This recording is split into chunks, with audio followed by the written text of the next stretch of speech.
You are good to go whenever you like. Okay, so bear with me, please. This is my first time. My name is Carrie Keenan. Jessica Chait and I are co-chairs of this committee, which usually meets monthly. This is our March meeting. We did not meet last month. As you know, we are both new co-chairs, so we thank you in advance for your patience as we learn the ropes. You know me, I'm on this committee for almost 2 years now. Jessica, I've lived in Chelsea for 30 years and am very interested in how the land is used. Jessica, do you want to say something? Yes, thank you, Carrie. Good evening, everyone. It's great to be back. I was a member of Chelsea Land Use several years ago and am delighted to join you in this new capacity and have also been a resident of Chelsea, not quite 30 years, but going on quite a long time, and grateful to be with you this evening. So thanks to Betty, I have the preamble. I'll just read it. As per the governor's orders, we've been meeting remotely. This meeting is being recorded and is currently live streaming on YouTube. It will be accessible on the Community Board 4 website. The agenda for tonight is public. I encourage you to sign up for eBlast to get the agenda. If this is your first time at a Community Board 4 meeting, there are 3 things to know about this process. After each presentation, first the committee will ask questions to the presenter. Then members of the public or attendees can ask questions or make a comment. Subsequently, the discussion goes back to the committee. On some agenda items, committee members may next vote to make a recommendation, which usually results in a letter for the full board to vote on. If you want to comment or ask a question after a presentation and after the committee has spoken, you must press the raised hand button on your screen, usually on the bottom right. If you're calling in, use *9 to raise your hand and *6 to unmute. If you have any questions regarding what I just shared, please raise your hand now. Thank you, Betty, for these. I don't see any raised hands. So we have 3 items on the agenda tonight. And again, anticipating that we'll have some very robust conversations around some of them.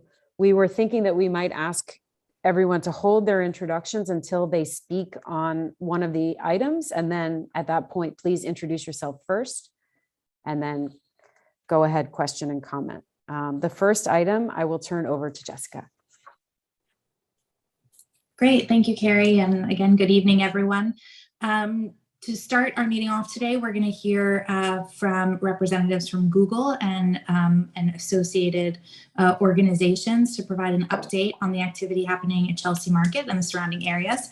I want to remind everyone that in the Dropbox is some information to really contextualize what our relationship with Chelsea Market has been, with letters going back, I believe, as early as 2012, although perhaps even earlier, just to talk about the use of the space, the development. There was a ULURP that happened to really allow for the continued development of that space, and this board, not surprisingly, was very involved in helping shape what some of the community engagement elements would look like.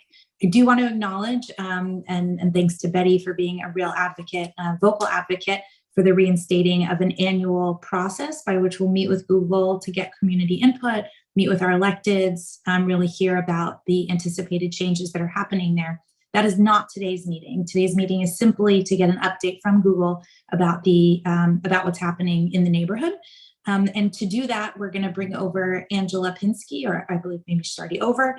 Angela will provide a presentation. And Angela, if you can introduce your team as well, this will be an opportunity to hear from them.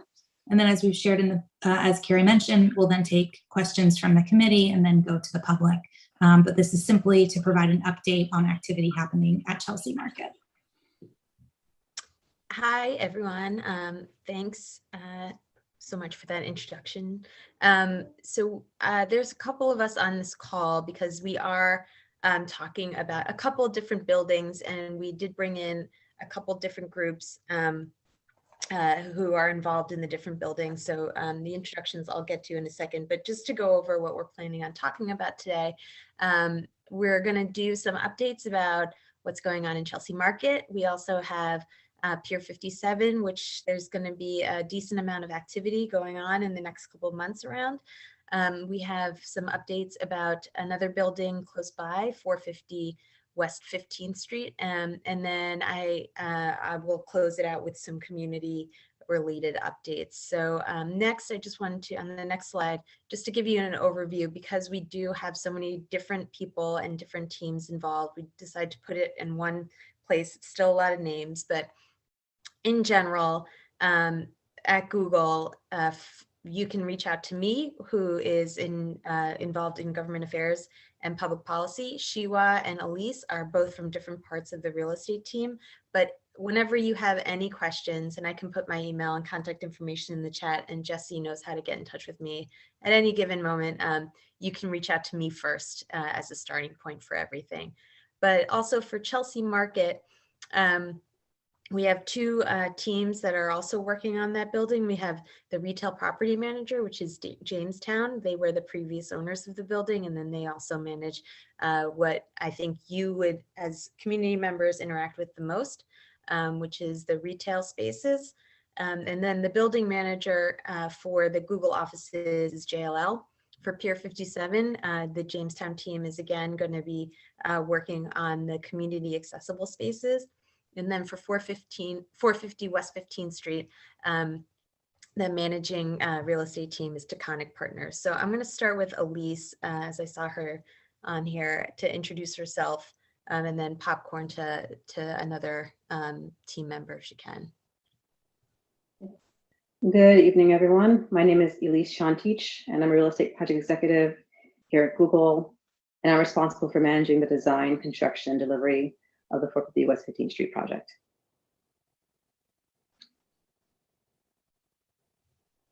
Okay, maybe Allie, if you go, and then pick the next person to go. Sure.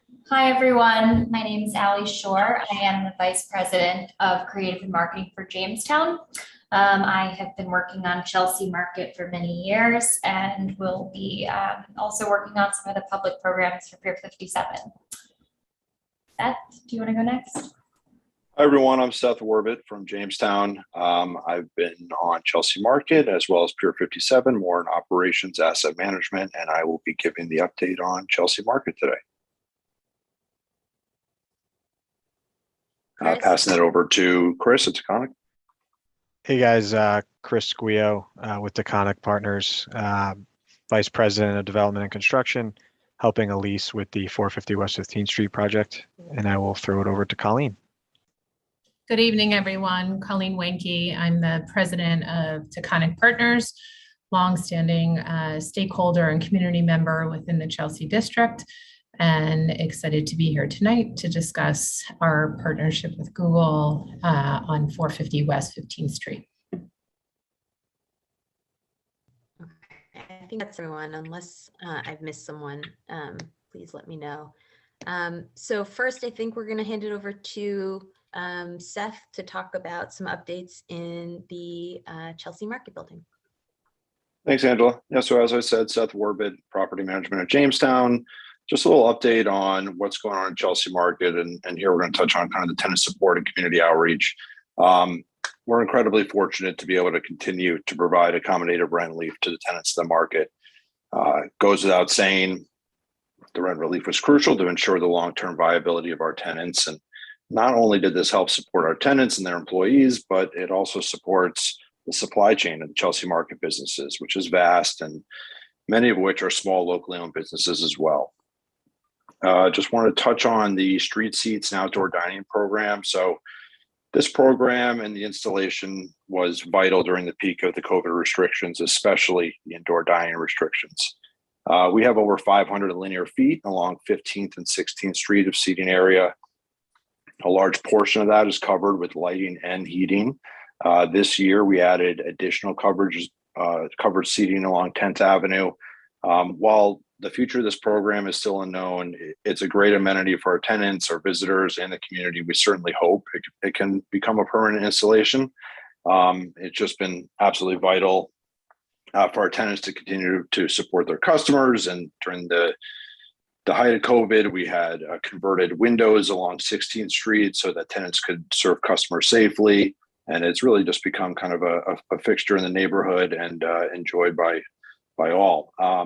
Here below, I have some of the community outreach and donations, some of the initiatives that we had this year. And I'm not going to go through each of them, but one I would like to highlight is the Ann Saxelby Memorial Fund. Ann Saxelby was the co-owner of Saxelby Cheesemongers here at Chelsea Market.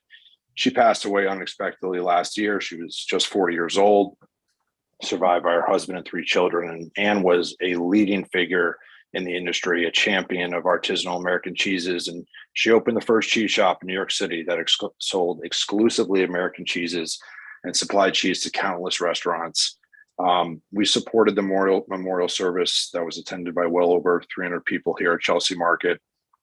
And we're continuing to support the Ann Saxelby Legacy Fund, which provides month-long paid apprenticeships to young adults to live on sustainable farms, to work, to learn, to be inspired, to create change in their communities. And there'll be a large event held at Chelsea Market in the fall to continue the support of this fund. Just moving on, despite the pandemic, there's been some great stories of growth and expansion at the market. I'll touch on a few quickly here. Takumi, Derek and Debbie, they opened their first brick and mortar location at Chelsea Market in 2013. This year, they completed an expansion of their space. They doubled their seating and increased their menu offering. Cork Buzz. So Laura Maniac is one of only 28 female master sommeliers in the world, recognized industry leader, and she's also expanding her restaurant or wine bar here at the market. So she's going to have more seating, also an increased menu. Dixon Farm Stand, he's been at the market for quite some time. He started on the concourse. He moved down to the local when that opened. And he actually took on some new space, and he's starting a house-made charcuterie and tasting bar. It's actually making everything in-house. You can go down there and see all the meat aging. It's a pretty cool experience. One other item, the Chelsea Market Makers Lounge. So we created this space this year. This is a space that can be utilized by the Chelsea Market retail tenants, as well as community activations. Our tenants can use this space for cooking classes and book readings. We're also hosting plenty of classes for the neighborhood, including STEM classes. And in the spring, we're going to bring back our Homework Hub, which is a program for children in the community. Pacifico di Martino, this was a restaurant that opened this year. It was a long time in the making. Beautiful restaurant here at Chelsea Market. They also had their own trials and tribulations to get open. A lot of folks coming over from Italy, and they were able to get everybody over here, and it's been a great addition to the market. Chote Mia, this will be opening up hopefully in April. This is Indian street food, and Chef Jimmy Rivsey will be operating the restaurant, and we're really thrilled to have him. And then just 2 new concepts that are going to be hopefully opening up this year. Eat Off Beat, this is going to be their first brick and mortar location. This is actually refugee-run global cuisine business. They were previously only a catering business, and this will be their first brick and mortar. And then our last one is Amadou Bakery. This will open on the lower level in the local, and this will be a classic French bakery run by first-time owner and operator from Senegal. And I will pass it over to Ali. Great, thank you, Seth. So next we'd like to give an update on what you're going to be seeing this year at Pier 57. Just a quick overview for those unfamiliar. Pier 57, which is located at 15th Street in Hudson River Park, will offer a range of public spaces and programs. The roof, which is planned to open next month, will be the city's largest public rooftop park. And then the ground floor will be home to a brand new market hall concept, a public living room space, bookable community spaces that will be made available to local groups for meetings and events, a classroom and an interactive gallery space for Hudson River Park, a showcase kitchen and event space for the James Beard Foundation, and City Winery's restaurant and event venue, which actually opened in late 2020. And here you just have a snapshot of the ground floor, as well as the rooftop, which hasn't opened yet. Seth, you can go to the next slide. Thank you. Okay, so the Market Hall, the two images on the left are renderings of the Market Hall, which will feature a brand new mission-driven concept, serving as an incubator for up to 16 culinary entrepreneurs and local small businesses, to launch new concepts and expand. We announced earlier this year that the James Beard Foundation will anchor the Market Hall. Their partnership as a nonprofit industry leader is key, and their core values of equity, integrity, and community within the F&B industry reinforce the Market Hall's mission. James Beard will also, as I just mentioned, operate a showcase kitchen and event space adjacent to the Market Hall. And just an update on where we are, construction and leasing efforts are currently underway, and the market is expected to open this October. And then the two images on the right are of the public living room. So just past the Market Hall will be the living room space, which is a beautiful 2-story space that has amazing southern-facing views of the Hudson River and Little Island. This space will be open to the public 7 days a week, year-round, serving as a central gathering place that connects the Market Hall, community spaces, and also the public entrance to the rooftop park. Steph, you can go to the next slide. Great. The last bit I wanted to touch on are the community spaces. So along the living room are 3 bookable classroom spaces that will be made available for reservation by local community groups and organizations. Each space, enabled by Google, has been designed for flexibility and suited for a range of events and programming types. Each space is equipped with modular furniture and presentation and conferencing technology, so they can be arranged for a variety of gathering formats: classroom learning, workshops, panel discussions, board meetings, and more. Community groups will be able to request to reserve space on the Pier 57 website, also by reaching out directly. And we look forward to publishing more information about this program and how to book later this spring. But until then, if there are specific groups or uses that this committee thinks might be a good fit for these spaces, I can also drop my email in the chat, and please feel free to reach out or put me in touch with any contacts. And with that, I will pass it to Elise for our next update. So this project is located on West 15th Street between 9th and 10th Avenue, directly across the street from Chelsea Market. The overall vision of this project is to create a dynamic space for Google, YouTube, and their stakeholders, to capture Google and YouTube's core principles of sustainability, and to respect the heritage of the building from 1905 and its neighborhood, which is a hub of innovation in culture, fashion, and music for decades. We anticipate the start of this multi-year project to begin in the second half of this year, and it will require that we add protection, which will consist of scaffolding and a sidewalk bridge in front of the building, as well as the surrounding buildings and the High Line. We have had multiple meetings with the owners of the surrounding properties to discuss the work that has to be done, as well as the timeline. And communication has been ongoing and will continue throughout the duration of the project. I'll pass it back to the next person. Hi, that's me. So this is less land use, but more of just community updates. So just an update on the Binford mural, which is something that I know participants of the community board and some of the attendees have been very interested in. So a number of years ago, Google had worked with Save Chelsea and Jamestown in order to help preserve a mural that was inside of a bank on 14th Street.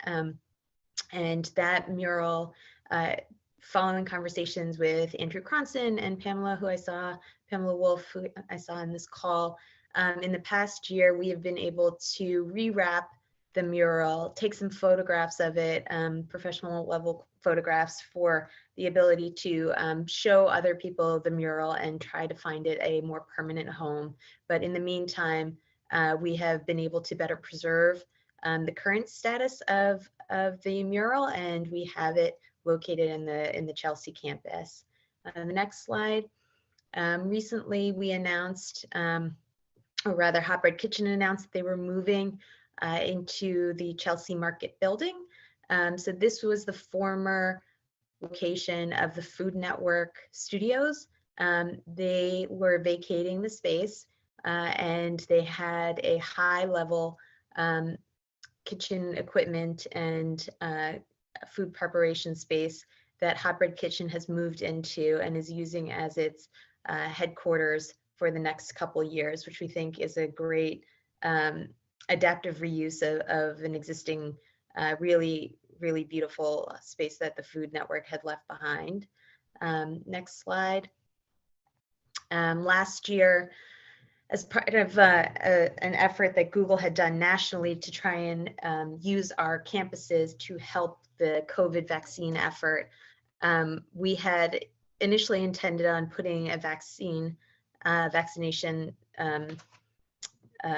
station within the Chelsea Market building, but then had pivoted and ended up putting it within the Hudson Guild space at the Fulton Houses. And then we had given them a grant to help do outreach and vaccine education to the residents of the Fulton Houses in Chelsea Elliott, which had been deemed by the governor and the mayor as hard to reach populations and was of particular focus.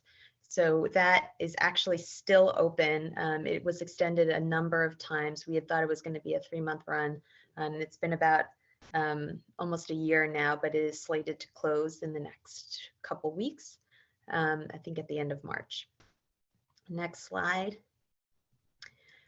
So in 2018, the late Jay Kriegel from Related and my predecessor at Google, Carly Graham Garcia, and Jamestown had helped put together something called the Westside Community Fund to give small grants to community-based organizations serving the West Side.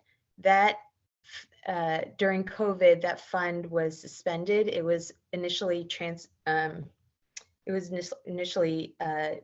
converted into the West Side Small Business Fund and was giving out grants to small businesses that were not eligible for federal stimulus PPP dollars. But now we are going to be relaunching it with a number of corporate partners on the West Side, hopefully this year. And so just a preview for that, which you should hear more about in the next couple weeks or months. Next slide. And then this is some outreach that we've been doing in general. We came and spoke to the Education Committee about some of these things last year, but I think it's worth mentioning it every chance we get. But in 2018, Google had put out a professional certificate program for IT. So people who help set up your computers, people who set up your phones. And then last year, now 2020, they had launched 3 more certificates in data analytics, project management, and UX design. And across these 4 areas, there are over 1.3 million jobs currently open in the US. So they're high demand jobs, they pay very well, and you are able to do these professional certificate programs in a self-driven way. You go to Coursera. New York has made it free in a number of ways. But it is about 120 hours, which takes anywhere from 3 to 6 months to get through. And Google has been working with a number of employers. Now, I think in New York, it's over 130 employers who are willing to accept these professional certificates in lieu of an associate's or a bachelor's degree. So now we're spending a lot of time working with community-based organizations to help people get connected to these professional certificates and successfully complete them, because we think that it's a great way to transition into the tech sector. So if anybody has any suggestions on who we should be talking to about these, please let me know. And then the next slide. Oh, sorry, one more slide. And then the last thing is 2 years ago, we are now in our 2nd cohort of apprenticeships, and we are going to start outreach around the 3rd round of applications. But the apprenticeships are really I think one of the best professional development programs that Google has to offer. But we have in New York, we had started 2 years ago with 5 employees in New York out of 23 nationally. And then last year, that number jumped to 60 in New York out of 110. We're looking to grow by up to 110 total for this year. The IT program is a 1-year program, and then the rest are 2-year programs. You become a full-time Google employee while you're learning.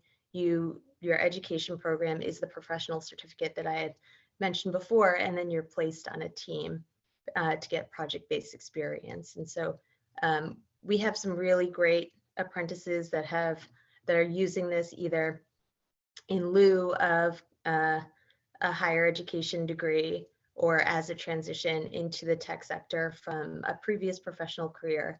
But we're really excited about this program. And again, if anyone has any suggestions on who we should reach out to or work with in the community about letting them know about these applications, please let me know. And I think that's our last slide. So we're happy to take questions. Great, thank you, Angela, and to the team. Jesse, if we can take down the presentation, I think then we can see everyone. Thank you. Before we get to questions, though, we definitely want to hear from everyone. And Dave, I see you. Just can you, Angela, speak to? I know you mentioned having met with ACEs. I think you may have also met with other CB4 committees as you have planned the expansion. And can you speak a little bit more to that? Sure. I had come with Grow with Google to the ACEs committee probably now almost 2 years ago. And we had talked a little bit about the Grow with Google outreach. Since then, because of the activity at Pier 57, we did reach out to the Parks and Waterfront Committee. Some of them were able to do a tour of the Pier 57 building. But we did give the full committee an update, a PowerPoint presentation similar to this to just let them know. And I believe this is the, other than the community advisory group, which you had referenced earlier in the meeting, this is our first time in front of the Land Use Committee. First time, I think, in a long time, maybe. Great. Dave, and then we'll go to Bert afterwards. Hi, thanks for the presentation. Elise, you showed a picture of 450 West 15th Street. Is the facade going to remain as it was?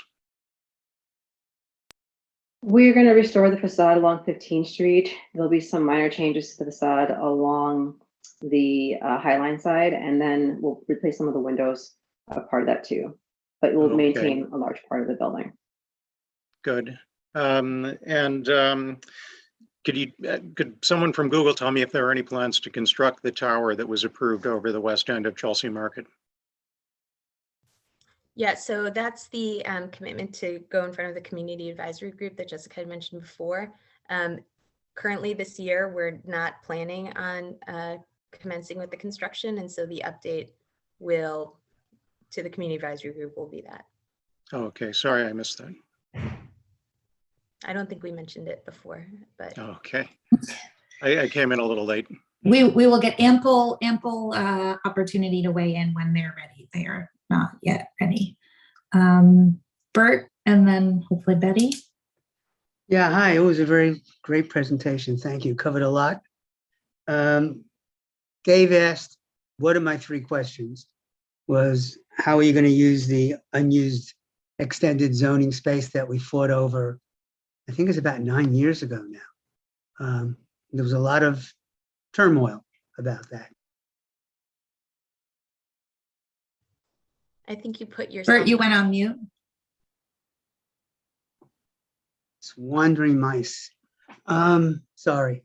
Anyway, thank you for responding to Dave's question about the unused space. And it's also, if I remember, there was unused space on 9th Avenue as well. There was some upzoning on 9th Avenue in addition to 10th Avenue. I had a question, 2 other questions. One, the Sky Bridge on 15th Street. it seemed like the way you were describing the prospective tenants of 450, it seemed like you mentioned YouTube and Google. And I was wondering if that sky bridge on 15th Street will become operative. Will people be able to walk from one building across to the other? You're referring to the bridge between 15th Street, between Chelsea Market and 450 West 15th Street. That's the bridge you're talking about? Yeah, the sky bridge, yeah.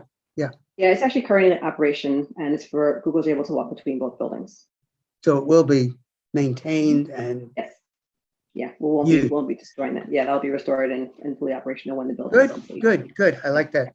And my third question is kind of somewhat answered also, because I was reading before I came in your presentation and about the West Side Community Project group. And I said, oh yeah, what happened to that? I completely forgot about it. I remember the announcement and the big deal we made at the church, and what happened? And now I understand that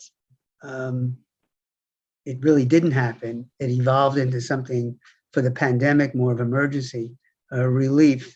What I would suggest is that going forward, I assume there'll be an annual report of where the money is being spent, who's getting these grants. I think that would be very helpful for us to know. We will absolutely be happy to report out fully as to what is going to be going on with that fund. Great, that would be good. Yeah. Thanks. If it's all right, I just jump in real quickly, Bert, just because you and I were part of that whole original discussion when it first happened. Hudson Guild is really running that now, and so we've been in touch with them, and they're definitely going to come, I think, with Google, and once they have all of their people in order and the board is all set, I think they'll definitely be looking forward to coming back to the board to give us an update. Great. Thanks, Jesse. And just to expand on Jesse's point, because Hudson Guild, the staff is going to be staffing the Westside Community Fund, it is now its own standalone 501c3, which is new in this iteration. Thanks.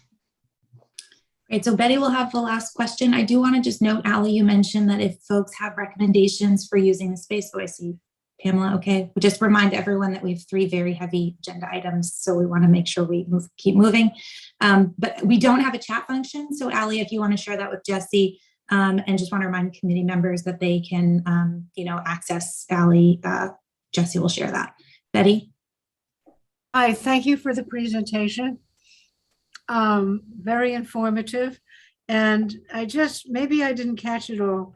The people who are the groups that are going to be using the West 15th Street building, is it just YouTube and Google, or are there other users?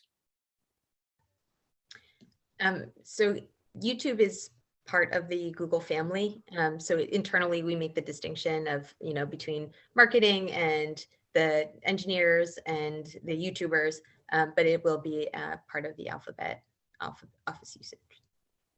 So it's exclusively Google users, Google different divisions of Googlers in that building. Okay, thank you. Okay, Pam. Well, I just wanted to grab this chance to thank Angela and to thank Google.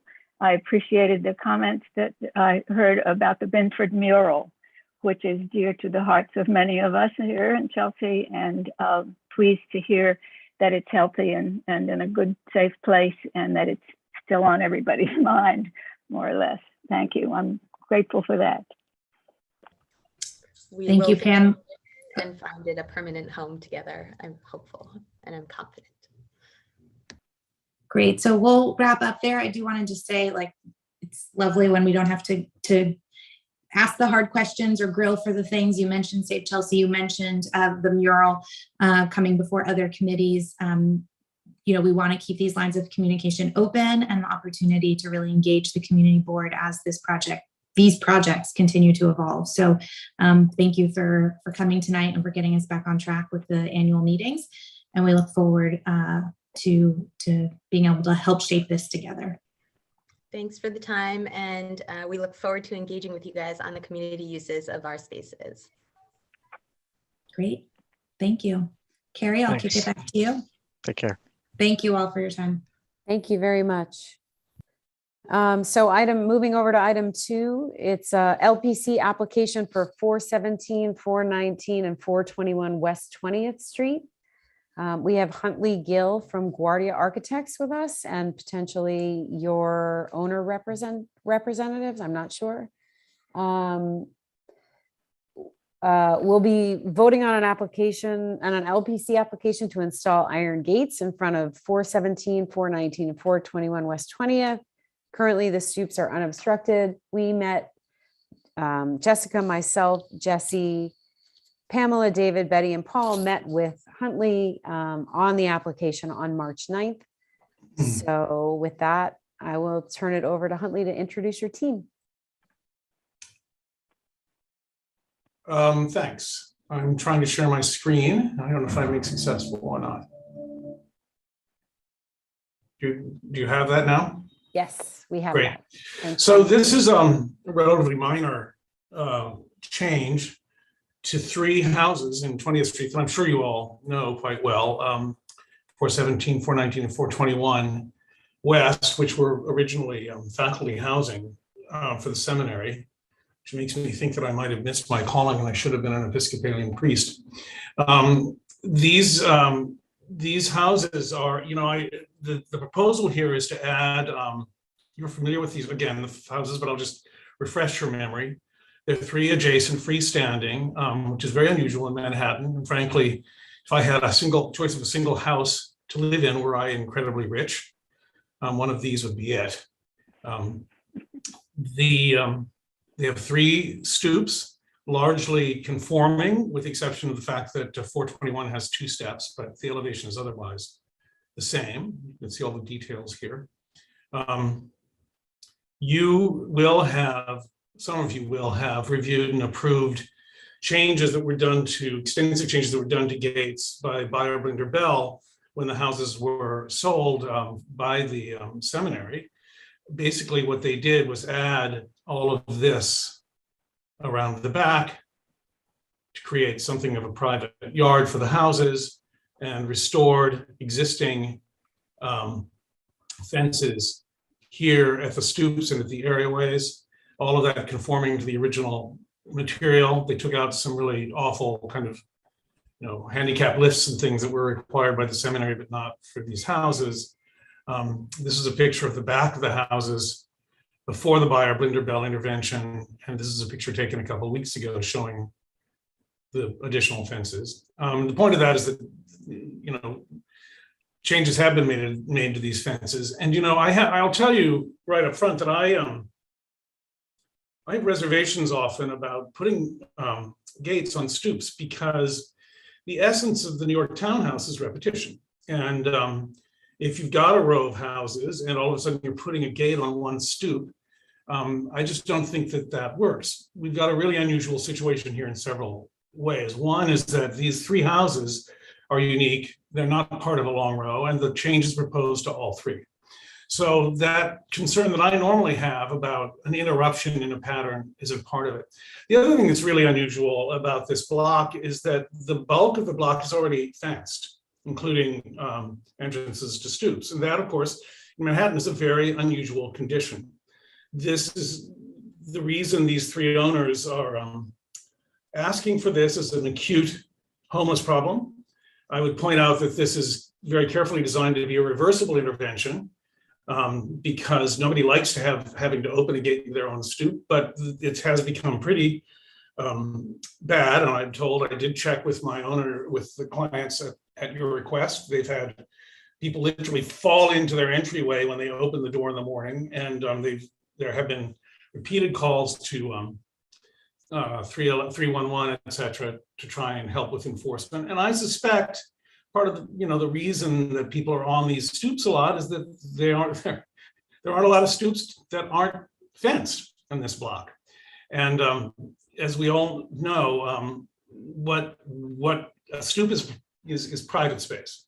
It's on a public street, but it is private space. And what we're trying to do is introduce that architecturally. And I also have a lot of reservations about trying to do gates at stoops because they often can't be designed to look as if they were intended and can't be designed to look as if they might have credibly been part of the original design. And in this instance, the reason we decided to take it on was that we're convinced that it does and it can.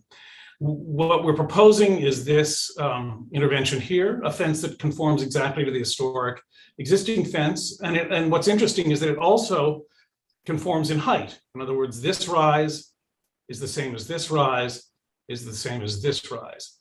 It also reflects, it also has this nice curve that attaches to this newel, or actually just post, that reflects this curve and the curve of the stoop. So it all works out quite well, I think.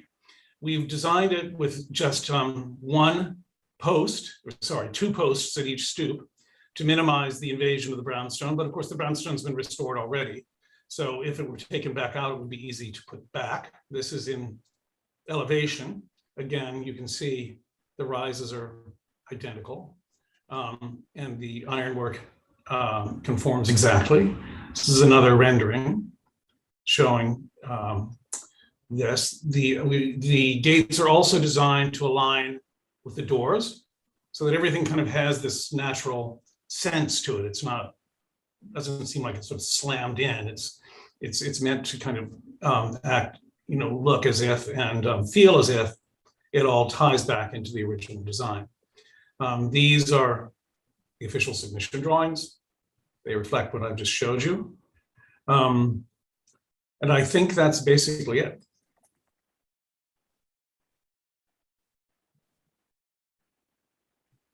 Oops, sorry, have some malfunction. Thank you very much. Is there anyone representing the owners on the call? I am. Okay, thank you. Do we have any questions from the committee?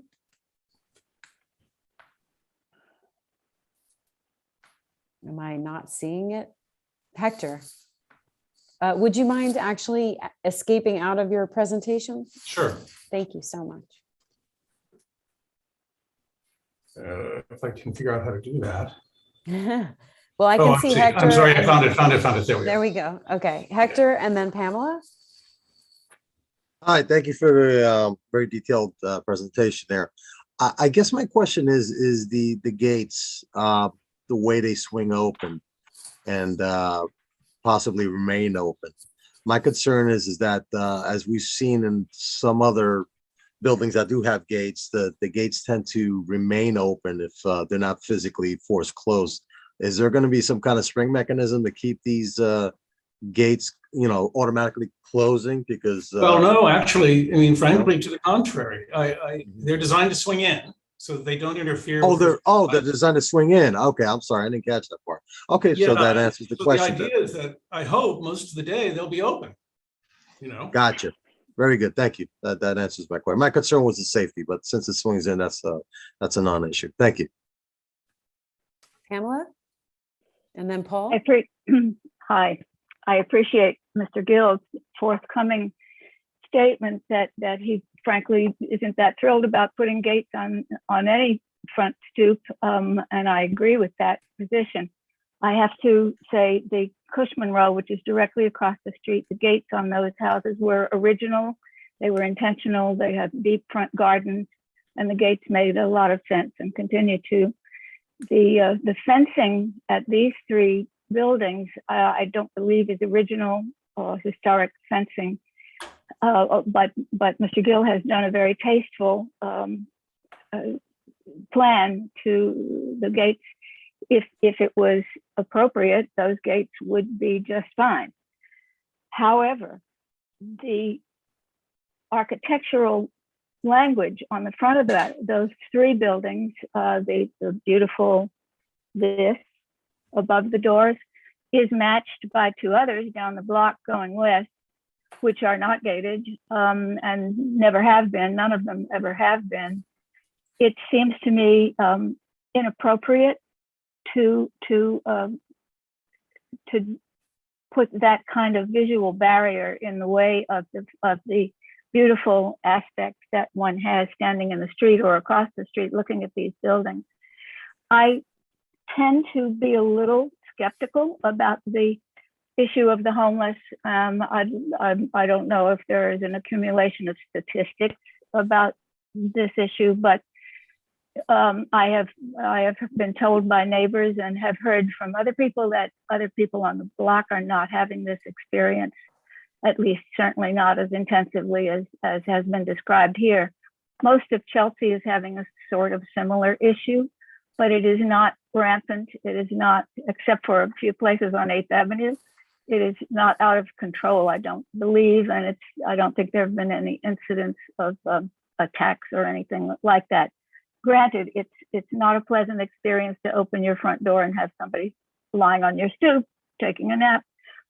It's not, I don't think it's that we can say that maybe once or twice in a year it qualifies as an emergency situation where you need the security of the gates, which aren't really security, they're simply gates and some sort of barrier dissuading people to enter.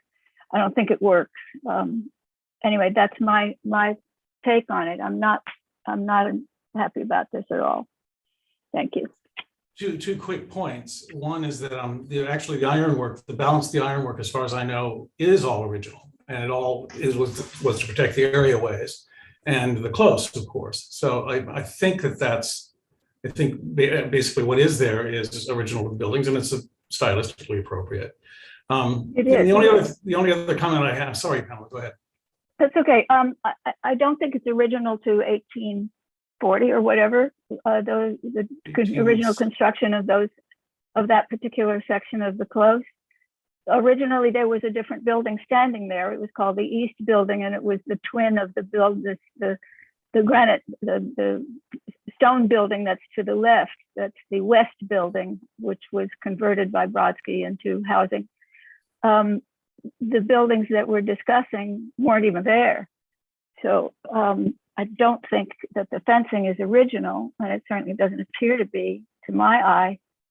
Maybe you can prove me wrong, and I will apologize. I'll confirm it. I mean, they had to have some sort of fencing to protect you from falling into the area. There may well have been some sort of fencing, but it wasn't that fencing.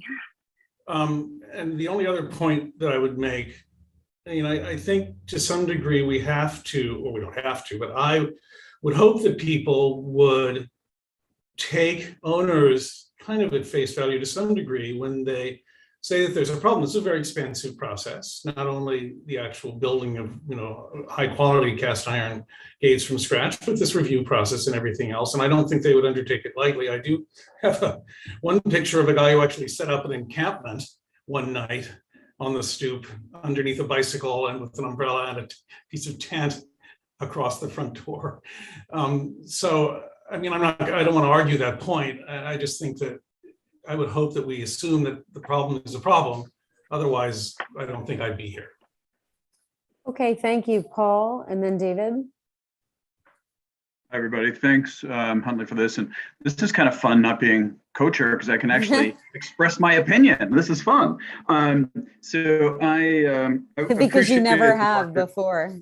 Well, I always reserved statement until later, until everybody else spoke. So this is kind of a new one for me. And I was actually waited because I was just going to make a motion since there was no comments. But I think that the presentation, it's unfortunate that homes like this are looking for security measures in a time like this. And I think that these homes are, in fact, private homes. They are not public spaces. They are not places that are allowable for the public to just come in and use freely, as a lot of our great kind of historic sites are.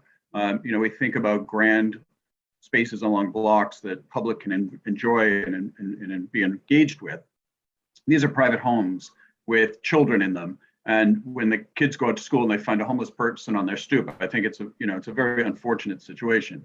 And to be honest, I would rather have something like this than to have some 21st century security measures installed, like floodlighting or cameras or anything else like that, that would, I think, really detract from the facades of these buildings. And so I really do kind of think that it's an unfortunate situation. We have to add these security measures, but they are pieces that are very cognizant of the period, very much in tune with the architecture's intent from what all that I can gather. I mean, the detail given to the cast iron, to the balustrades, to all of those components, clearly the owners have put a lot of interest and investment into that. And I think that, as Hector points out, an important thing that the gates open in rather than out. So the notion that they're not going to cause any obstructions along the sidewalk. And I think that if they are left open, it does kind of leave that prevailing view of an openness into those beautiful doorways and entries. If they are just left open on a regular basis, it won't really hinder the aesthetic that currently exists today, while giving the homeowners the opportunity to secure their private property. And the final point I want to make is that this, for me, fits in contextually. I mean, Pam pointed out that all of the Cushman row houses have gates along the edge of the sidewalk. Now, they're different construction, they had gardens in them, but the majority of this block is fenced and gated. And so I think that for us to say to these 3 private homeowners that they can't do what other neighbors across the street have done and what the rest of the block has done is really a hindrance to their kind of rights to securing their own private property. So I was prepared to make a motion to just approve this application as it was submitted, but then I saw the hands come up, so I am withholding that motion for a moment. Yes, we have a member of the, we have a member of the public as well. Yes, first David, and then we'll move over to the public. Hi, thanks for the presentation. I think I disagree with Paul that I wouldn't rather see these gates than some kind of high-tech solution like lighting or an alarm system. I mean, people now have doorbells that let them see who's on their stoop from around the world. And it seems to me this might be more of a policing problem. These buildings went through the bad old days of New York in the 1970s without ever getting gates. And if you look at them, and I don't know if you can bring a picture back up, maybe one of the photos, it's not just a matter of the gates, which may or may not be original, but even the curbs on which they stand kind of curve around and flow in, and the cheek walls are kind of curved.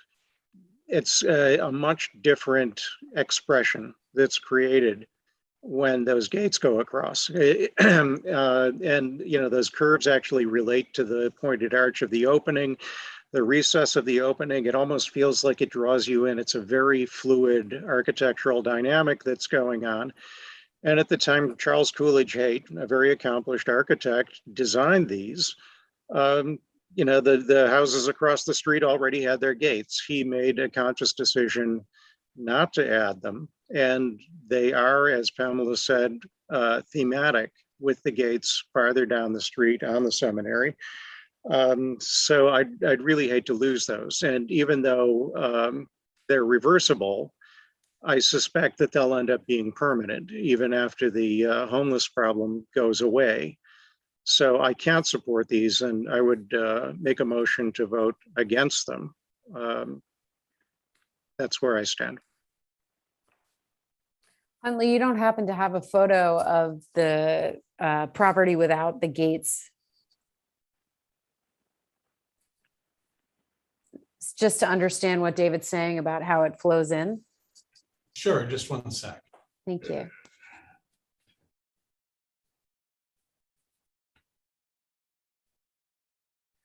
And then we'll hear from Betty and Jessica.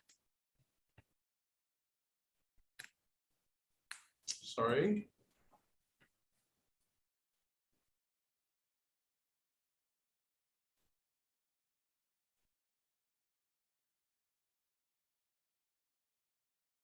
That's kind of what it looks like now. That's exactly what it looks like now.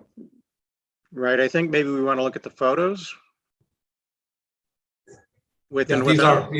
these are photos, existing conditions.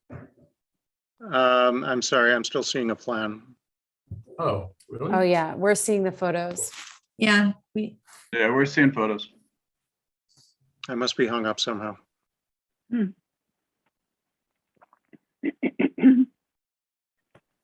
mean, I understand what everyone's saying. I do have to say. Okay, now I see the photos. Yeah, I mean, I am rather proud of the fact that we've been able to make this work. When I first went to look at it, I was pretty skeptical, but I do think that we've been able to make it work in a way that is,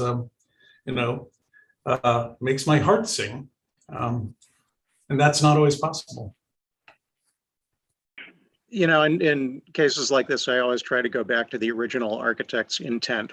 And, sometimes maybe the architect would have done something a little bit different and it's not that big a deal. But in this case, just looking at the images, you can kind of see how there was a sense of openness that was conveyed and a sense of the sidewalk flowing in, and to put a barrier across that, I really think changes the visual dynamic and the reading of it. And that's why I argued that in favor of the gates that are left open, David. So if you're going to speak out of turn, I feel entitled. I can speak out of turn as well. Okay, I'm going to take Sorry. over. Betty, thanks, Thank David. you. Thanks, Huntley. Thanks, Paul. Betty, and then Jessica.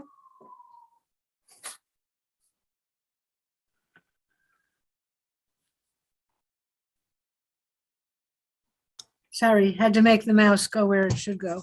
I'm in favor of the proposal.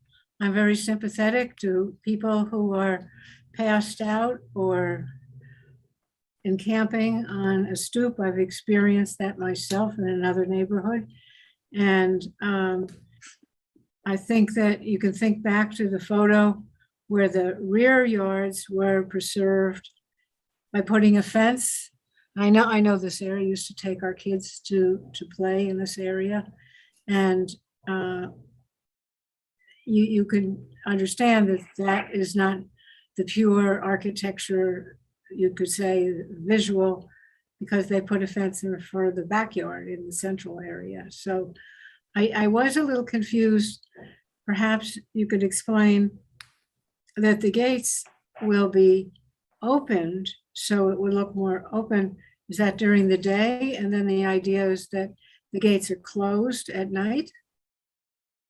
Well, they were designed so that you can open them at 90 degrees so that they line up with the doors.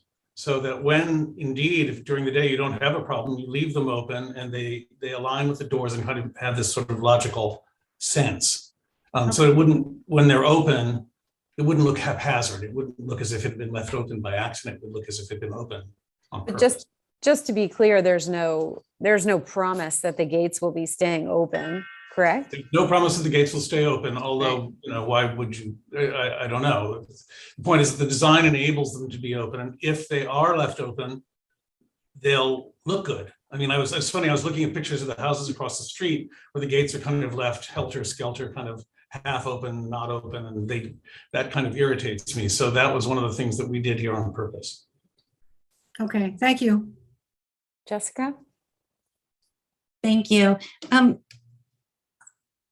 My question is, my understanding is that changes to a landmarked building should be changes that contribute to the preservation of that building.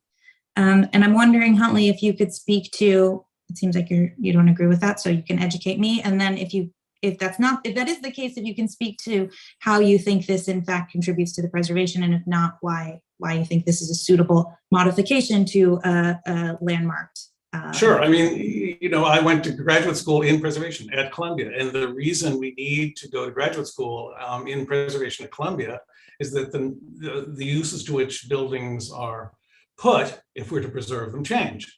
And the whole idea of our profession is that we should be here to manage this process in a way that that saves fabric, that saves the spirit of it, makes sure that neighborhoods are enriched by the preservation. But it doesn't mean that any change that you make to a building has to necessarily contribute to the preservation of the building, except of course that it means that the building survives.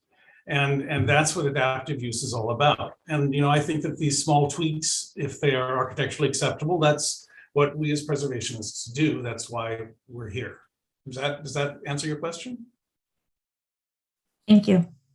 Eddie, did you have another question, or is your hand just still up? Sorry, you're on mute, Betty.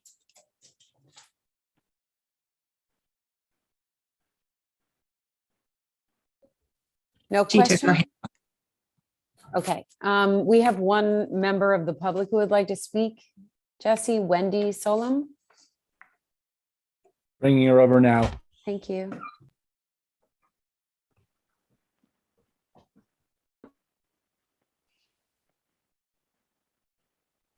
Are you able to hear me? Yes. Oh, great, thanks. I just had really quick points because I've only been in Chelsea now since 2008, but I've been in New York since, for 40 years.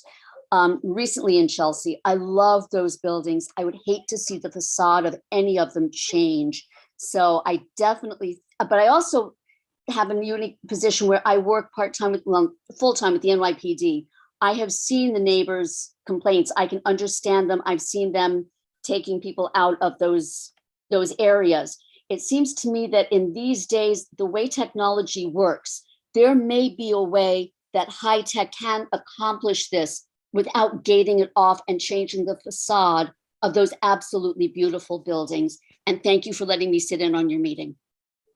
Thank you very much. I would point out, we discussed alternatives, and I'm also in my other life been victimized by being president of the Business Improvement District on Columbus Avenue, where we deal with this problem all the time. So we're familiar with these, the technological things, and a lot of them run afoul of code, flashing lights, alarms, and of course, the last thing a neighborhood wants is an alarm, right?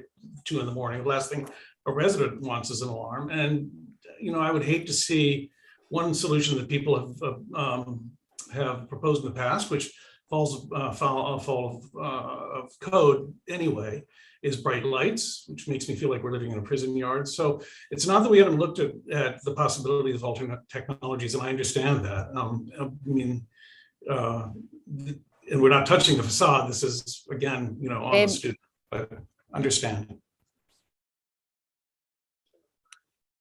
So Huntley, I just have a quick question. We had a quick, we suggested that maybe the owners look at those, Nest doorbells or the doorbells where you can see the street from the outside. And I'm wondering if that conversation was ever had. It was, and their response is, it's not a question of seeing what's going on, it's a question of enforcement. And as we all know, I'm not sure how it is in Chelsea. I can tell you from experience on 2nd Avenue in the 90s, where I'm involved in some projects, and on Columbus Avenue, it's a really, really, really, really, really terrible problem. Some people that are in, homeless people can be extremely aggressive. People are very reluctant to confront them. The police are slow to respond. They have their plates full with other things. I suspect under this mayor that may change, I hope. And their response was, we've been dialing 311 and 911 like crazy for a long time, and it's a real problem, and that's why they're resorting to this whole process. Thank you. I'm sorry if I'm going out of order, but I think I should stay with the public questions and then come back to the committee. So Missy Adams, and apologies if I mispronounce anyone's name, Neetham Behendla. They're coming over now. Thank you.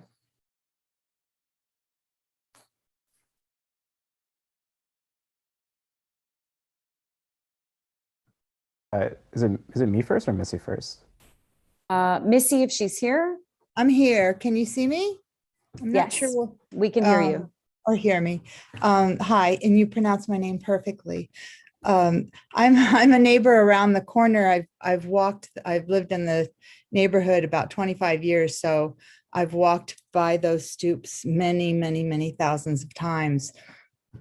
And I have, I guess, 2 points, because I respect and appreciate the residents' ability to do what they want to their buildings. However, those stoops are kind of secondary, or those entrances are secondary. I think my impression has always been that most of those residents go in and out on the interior close through those entrances, not the stoop. I mean, occasionally the stoop, but that's not the main way they get in and out, or one of them had told me.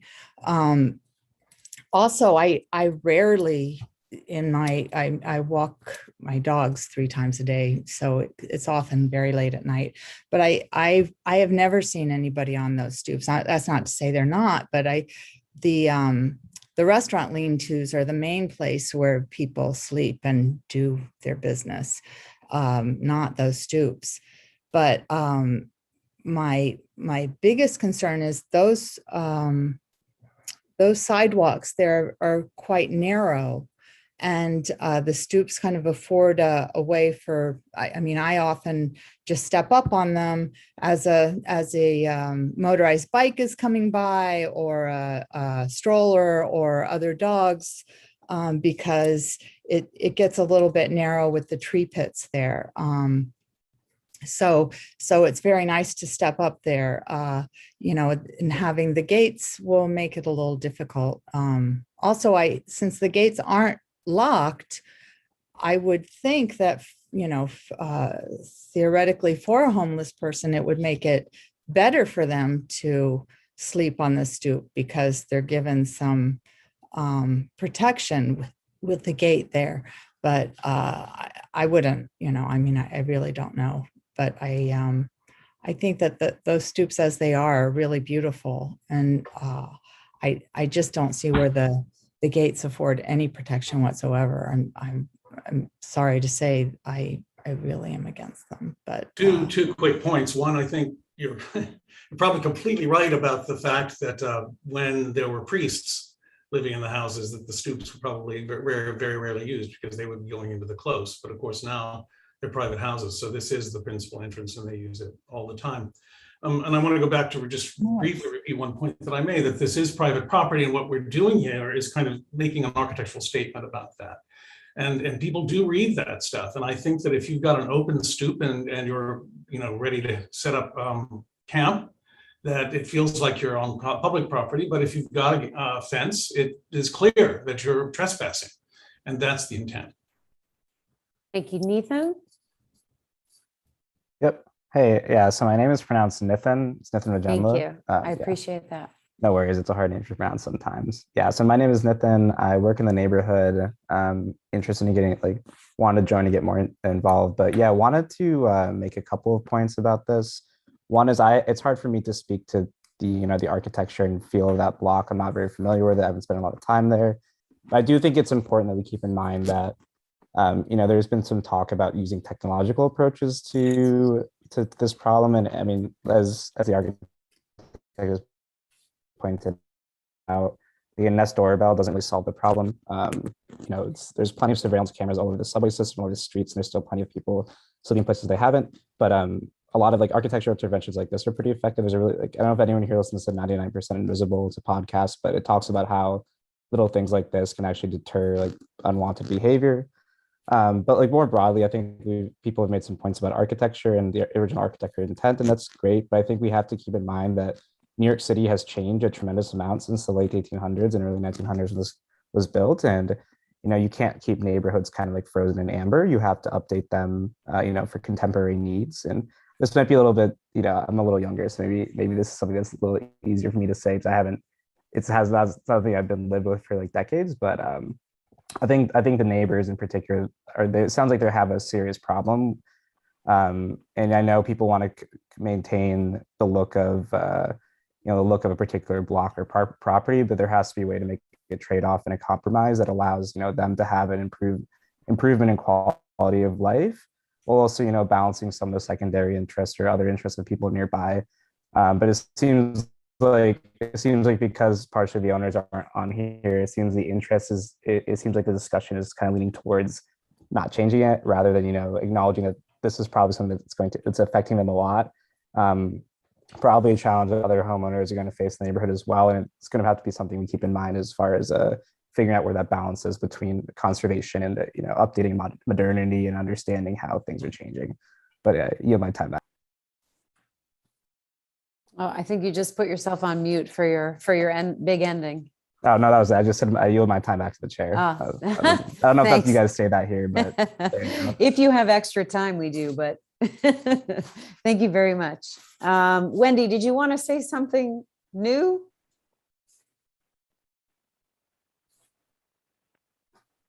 I'm not sure if your hand is just still up from before. I can, it's down, so. Okay. So then Viren, Pamela. Just a couple of quick points. One question for architect. Is this, the stoop, is it in the right of way or is it part of the lot line? Because I was looking at Zola and it seems like it actually is outside of the lot line, which means it's actually already in the right of way of the sidewalk. All I can say is I would be very, very surprised if it is, because it aligns with a full depth areaway. Okay, now Zola shows something differently, so you might want to sort of clarify that, because if it is right of way, then it's kind of already a narrow sidewalk. It does kind of encroach upon it, and anything further than what has already been given years ago, changing that would be a problem. I sort of kind of concur with David Holoka's point that this is how the intent was and that's how it was designed, and probably it should remain that way. But my other concern is basically, I think this gate is not going to do much in terms of people encroaching upon it or sort of sleeping there and whatnot. And my main contention is that this kind of architectural expressions of gates and fences sometimes actually criminalize homeless in the neighborhood. And I have a kind of significant problem there, because I think there are other mechanisms in place to address the issue. And this might not be exactly the most sort of humane way of approaching it. Yeah, what can I say? I mean, the homeless problem is a huge problem all over the city. We live in one of the most expensive places we could choose on earth. People have choices like this, and if all of a sudden people have right to sleep on our real property, it's sort of a challenge to that. I understand the issue of the homeless is not a simple one, and it's a tough problem everywhere. But I don't think it should become a burden for private property owners. Frankly, it's something we as a community should bear. All right, my only contention, just one quick point. I'm making a point about that, but I think my main concern is this was not the original architectural intent. I'm not a preservationist, but I do respect landmark buildings and properties in the city. And from that point of view, I do have an issue with these gates being put in place, especially when there are other mechanisms available to you. You could have sensor-based lights that go off, and they can be very bright. You could create sort of discomfort for people trying to occupy that space. That's something that's worth sort of looking into. And one quick point about stoops and being sort of guarded and whatnot. If you imagine a situation like 34th Street, the post office building, you have huge flight of steps and a lot of homeless sleep there. If you start putting fences all over the place, the city will be sort of basically every building front would begin to look like a prison. So right, that's public Sorry, property. excuse me, I'm just going to interject for a second. Thank you, Huntley. If you wouldn't mind letting us hear from the rest of the committee members, and then you can respond. Thank you, Viren. Pamela, then Bert. So this is just a quick question. Assuming that these gates get approval from us and from landmarks, what is to stop this owner from coming back then and with applications, or with not needing applications, to do exactly what you're saying there and install bright lights that flood when motion sensors and cameras and alarms and whatnot could all happen as well as these gates? That would just be the next step in creating a more and more closed feeling on the block. We lose the openness. We lose the sense of welcoming to a community when we tighten up this way. And I will say again, or somebody else has already said, this situation that we are suffering will change. Believe me, I've lived here for 65 years. There have been many swings of the pendulum. There will be a time when there isn't, and there's this kind of poverty and homelessness in our midst, and I welcome it when it comes. those gates will still be there and those lights will still be there. And we will have lost this sense of openness and welcoming in the community. That's it. Thank you, Pamela. Bert, and then Mike. Yeah, I just want to make an observation and then a statement. I mean, this discussion about gates is very specific. The type of gate, the architectural renderings of the gate, the sensitivity to the existing fencing has evolved into a much larger discussion about homelessness. I didn't know that that was the purpose of this committee. It seems like we're off discussing, and these are important issues, but I don't think it's necessarily pertinent to what is before the committee. I also heard a number of times invoked the intent of the architect. Well, unless, David, you've read his diaries where he talked about what he intended to build and what he wanted to create, I don't know what the intent of the architect was. We have his building that stands here 150, 200 years later, and we could speculate what his intent was, but we don't know what his intent was, unless you show me what he wrote, okay? And even if he had an intent in 1840 or 1850, the cultural context within which he was creating the buildings is different than the cultural context we have now that within which the buildings exist. And so if there were a resolution right now before this committee to approve, I would vote to approve. I mean, I personally think that the reason that the homelessness issue is relevant here is have the people considering this change exhausted all other remedies before going to, change a landmark building in order to address that issue. So I actually do think it's relevant, and I know that's not what we're here for, but that's my personal opinion. Mike, and then David, and then maybe we should wrap it up. Okay. In terms of other technological remedies to this thing, you call it a remedy, I've got to assume that those homeowners have exhausted all of them, thought about them. I wouldn't like to live next door to having a place where the car alarm is going off every 15 minutes, Lights and sirens and all that business are not good. I've got to give I've got to assume that the owners, thought that over.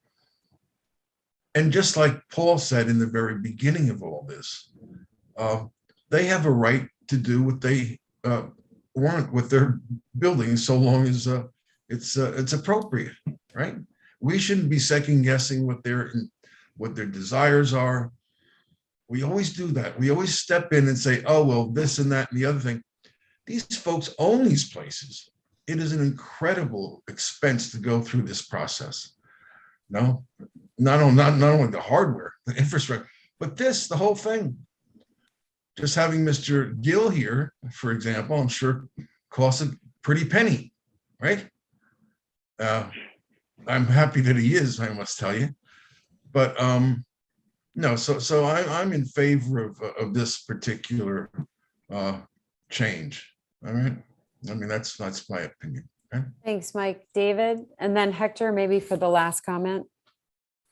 Yeah, I'd like to respond to a couple of points that had been made earlier. Starting with Mike's comment that this is the owner's property and they ought to be able to do with it what they want.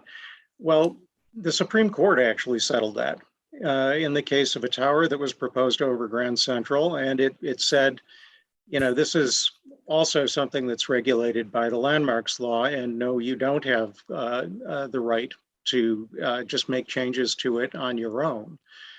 And in response to Bert's comment about how do I know what the original architect's design intent was, you don't know, but he didn't put a gate there.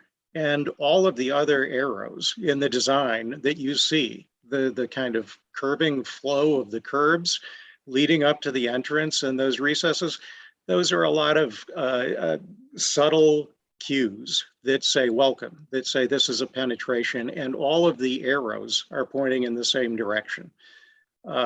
So that's what I would say in terms of knowing what the original design intent was. And as I said, the houses across the street already had their gates when he did it. He chose instead to have a sense of openness.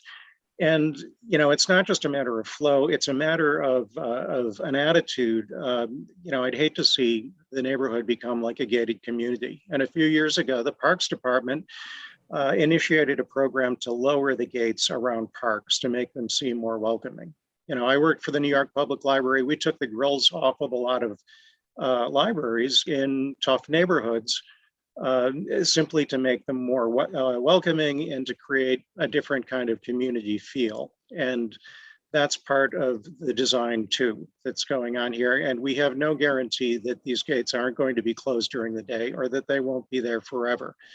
You know, this may be as much a reflection of gentrification as it is of homelessness. Thanks, David. Hector, for the last comment. Yeah, hi. Respectfully, I think we're spending way too much time on this particular item. Honestly, I think the gates were tastefully done. There's been a lot of changes, especially around that block of the monastery and the church area. It's now a hotel on 10th Avenue as well in the vicinity. There have been so many changes, and I get it that we want to try to retain the original aspects of the community. But this is a very minor change, and it is it's security conscious. And they're trying to do it in a tasteful way, and I think they succeeded in that. I love the openness, the original plan of it. It looks beautiful, but I do get it. There are concerns about homelessness in the area, and it's a ever evolving issue in our community. So honestly, so then, Hector, are you going to make a motion or yeah. resolution? Yeah, resolution. I make a motion to vote yes on this particular item. So that's they have my support at least. Is there a second? I'll second. Oh, okay, you got it. So then on the motion to approve the LPC application, all those in favor? Excuse me. Aye. Excuse me, just let Sorry, me Pamela? just jump in Discussion here. on the motion, I'm so- discussion on the motion. Forgive me, but I believe that David proposed a motion that was not recognized. I'm so sorry if that's true. I totally missed that. Yeah, I don't think we heard a So motion. it can, yeah, David made, similar to what I said, I would have made a motion. David said the same. Multiple of us have said we would support a particular motion, but there was not a motion asked for. And I think that but there can be discussion on the motion, Carrie. So there was a Right. motion, so before a vote, we can have discussion on the motion if people want to continue discussing this. Sorry, I apologize. But now we have a motion on the table that has been seconded. Are we voting on that motion, or are we going back to the original motion, which I truly apologize for There not. was no motion, Carrie. There was a motion.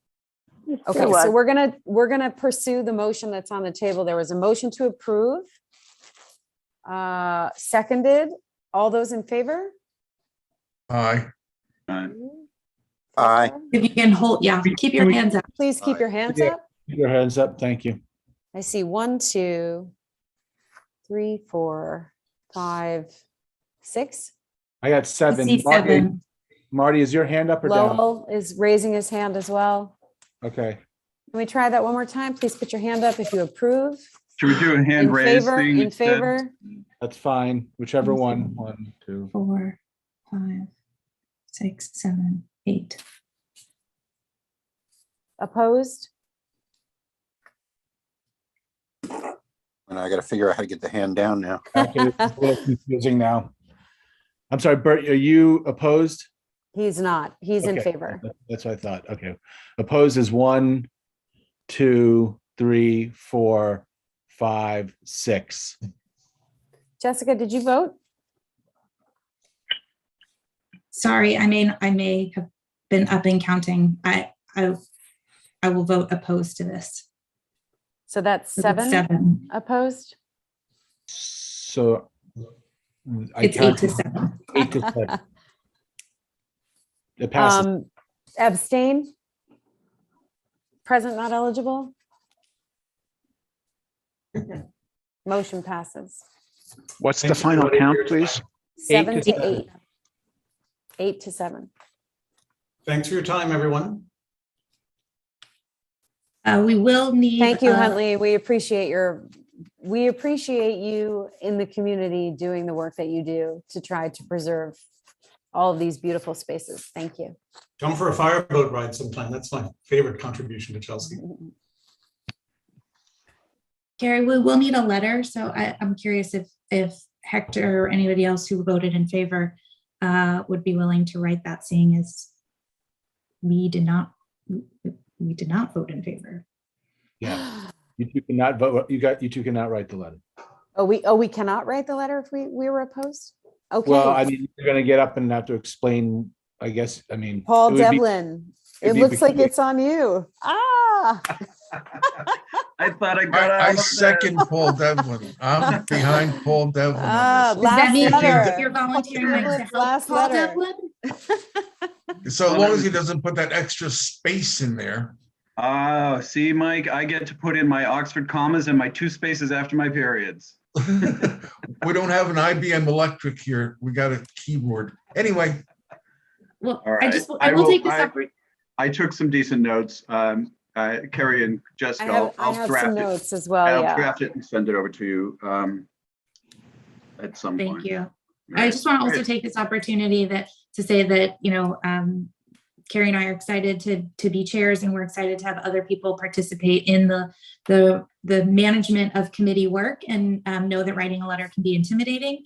But certainly when you have Paul as your partner, it's a great experience. And so for anyone who's on the committee who voted in favor of this, to be able to work with Paul on this would be a great opportunity. And we hope, if not this time, in the future, you will raise your hand, not just to vote, but to sign up for the work. And I'll add, as a former co-chair, the way that I would get enlisted to write letters is I would make sure I knew before the discussion happened, so I took appropriate notes. So I apologize if my note taking wasn't so good today, so we'll need some edits on this letter. No problem. I have some notes. I'm sure we have the video. So hurrah for that. Hurrah. Moving on to item 3.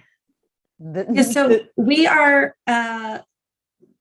our next item is a discussion about the FAR. I want to Paul is going to walk us through this topic, and then really going to use this. There is no vote to be had. We don't anticipate a letter coming out of this. This is simply an opportunity to really get this committee's and everyone on this call's feedback about this discussion. You should know that this is the 4th committee that is taking up the issue of the proposed changes to the FAR cap. And really what we're seeing is that the community board and community is really looking at this issue to say, how can we be sure that our input is heard and that the right questions are being asked as the discussion around proposed changes to FAR take place? So there will be no vote today. This is not in the governor's budget. This is, and if you, I'm surprised that I would ever say this, but I actually have gone back and watched these recordings happening for other meetings. It's been really interesting and quite illuminating to hear the kinds of recommendations and suggestions that have come forth from the other committees, including everything from proposing a pilot stage, lifting of the cap, to different kinds of experts and community groups that should be consulted. So really want to encourage everyone on this call to be generative in your comments. And that if all you have to say is no change, then unfortunately, I think that we're not going to have the kind of feedback that really allows for engaged discussion with our community leaders. So you can be against raising the cap, but offering questions that can accompany that and ways to think about this issue and educate ourselves and our electeds will be very useful. So with that, I'm going to turn it. Carrie, did you want to add something? No, I just want to ask everyone to hold their questions until Paul gives his presentation, if that's okay. Great. So with that, Paul, we're going to turn it to you to walk us through the issue at hand. Excellent. Thank you so much. Grateful for the opportunity to do this. As Jessica pointed out, This topic came out of executive committee, went to general board meeting, and was referred technically back to executive committee. The HHHS, Chelsea Hell's Kitchen Land Use, Clinton Hell's Kitchen Land Use, and Chelsea Land Use are three committees that are discussing this to bring information back to the executive committee, which will then make action come from that committee, as opposed to any. That's why we're not writing a letter from this committee. It's coming through another committee, and we're just gathering information. What I'd like to start, though, is with a little briefing on what is FAR, because I think some people don't even know what that actually means. So I'm going to do a couple of minutes on what floor area ratio actually is. And to understand the concept, it's nice to think about a lot of land in a square. And if you think about that plot of land, you put a single layer of either children's building blocks or sugar cubes or whatever it might be, and you cover that entire lot with one layer of sugar cubes. That is the equivalent of one FAR, meaning that the entire ratio is covered with one. You can then take half of those sugar cubes and stack them up on one half of the lot. You still have the same number of sugar cubes. That means the ratio remains the same, but you have a two-story building on one half and no story building on the other half. So similarly, you can take a quarter of them and stack them up and make a four-story building on the corner with open space. So now if you start thinking about a 2 FAR or a 3 FAR or a 4 FAR, let's say 4 FAR, you cover that same lot with 4 stacks of sugar cubes equally across the entire space. You can take some of those sugar cubes from the corners and stack them up in the center, or you can take them off the rear and move them to the front. And so you could take 3 sets of sugar cubes off the entirety of the back row and stack them up on the front. That's actually how we get height in our buildings in New York. There's very few areas that actually have height restrictions. In some of the special districts we have it, but generically across the city, there aren't height restrictions. We build based on floor area ratio, and that's how we amass buildings and build bulk. So a couple of things to think about with that in the context is that we hear terms like transfer of development rights. So if you own this lot that's facing the avenue and you have buildings behind and you buy development rights, think about buying sugar cubes from those sites that are unused. So they have availability of sugar cubes that they haven't used. You can buy them and put them on top of your building adjacent to it. That's called a TDR, right? Transfer of development rights. We heard a lot about that during Hudson River Park selling space for apartment buildings at Block 625. We heard about it with Highline development, things like that. The other thing another term we hear every once in a while, which adds to the height component of buildings, is what we call mechanical voids. We have heard this term where buildings that are built, in the middle of the building, you'll have either a breezeway to allow wind to pass through so the building doesn't fall over, or HVAC and mechanicals, they fill a space that can be, in previous years, could be 20 feet tall. So residential buildings start at ground level, they build up, and then they have this void of floor area ratio. There's nothing that's counted in floor area ratio that's 20 feet, and then they can go higher above that. So some prime examples of that are Billionaires Row, which has a 10 FAR, and those buildings are super talls. And that's the term that's used for them, because the floor heights of the apartments is high, floor to ceiling is higher, and then you have these mechanical voids, so you can amass height even though it's the FAR is 10 versus 12. So that's sort of floor area ratio. Does anybody have any questions on floor area ratio and FAR and how that concept works? I'm not seeing any hands, so great. I'm a great teacher and everybody understands it perfectly. Awesome. So next is, as Jessica pointed out, this issue has come up because and let's be honest, the real estate developers and the revenue lobbying boards have been pushing for the removal of the 12 FAR cap for many, many years. It was in the governor's budget to propose, but it's no longer in it. It's not there, so it's not going to be a part of the budget. Jessica, Can you just make the clarification that we're talking strictly about residential, and maybe you wanted to speak about FAR as it relates to non-residential areas? Yes, that is a good segue. Thanks, Jessica. So the multiple dwelling law in the state has a 12 FAR cap on residential buildings. it's the only FAR cap that exists. So manufacturing and commercial don't have that same cap. So if you're building in a commercial zone and a high density zone in the city, you can build, and Hudson Yards is at, through a massing FAR, is at a 33 FAR. The Penn Station redevelopment proposal is at a 30 FAR because they can do commercial FAR much, much higher than residential. So the residential cap of 12 was put into place in the 1960s, and I think it was 1960 or 1961, when there was a concern about sort of warehousing of residential people, you know, having people warehoused in these massive towers. And so they put a cap on the residential. They didn't cap anything else.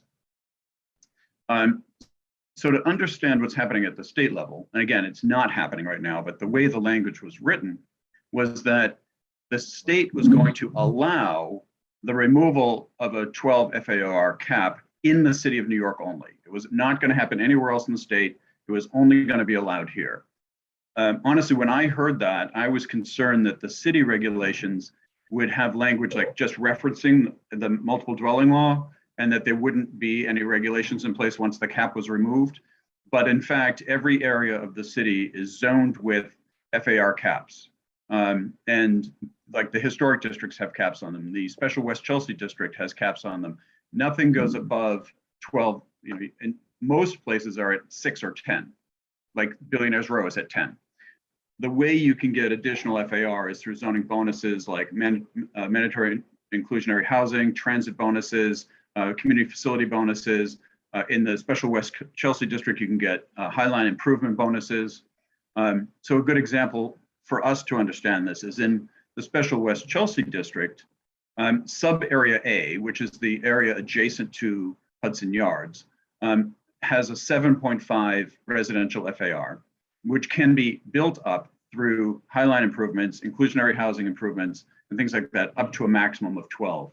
That's really the only area in Chelsea that I know of where you can get to that high of a density.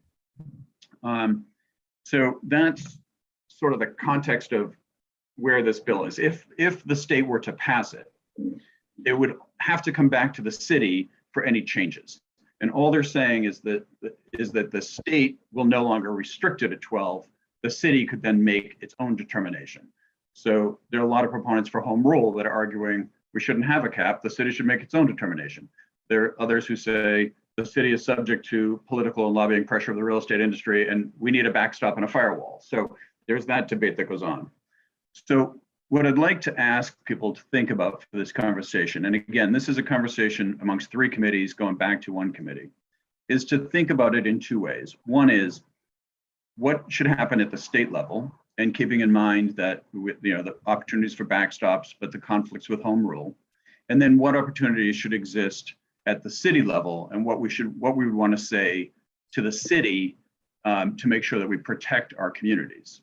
So again, there's no overall, I'm just looking at my background. That's because I just did that off the top of my head. Let me just make sure I haven't missed anything. The FAR that exists now in the city is only in high density zoning areas where we already have things like Hudson Yards and West Chelsea, Midtown, places like that.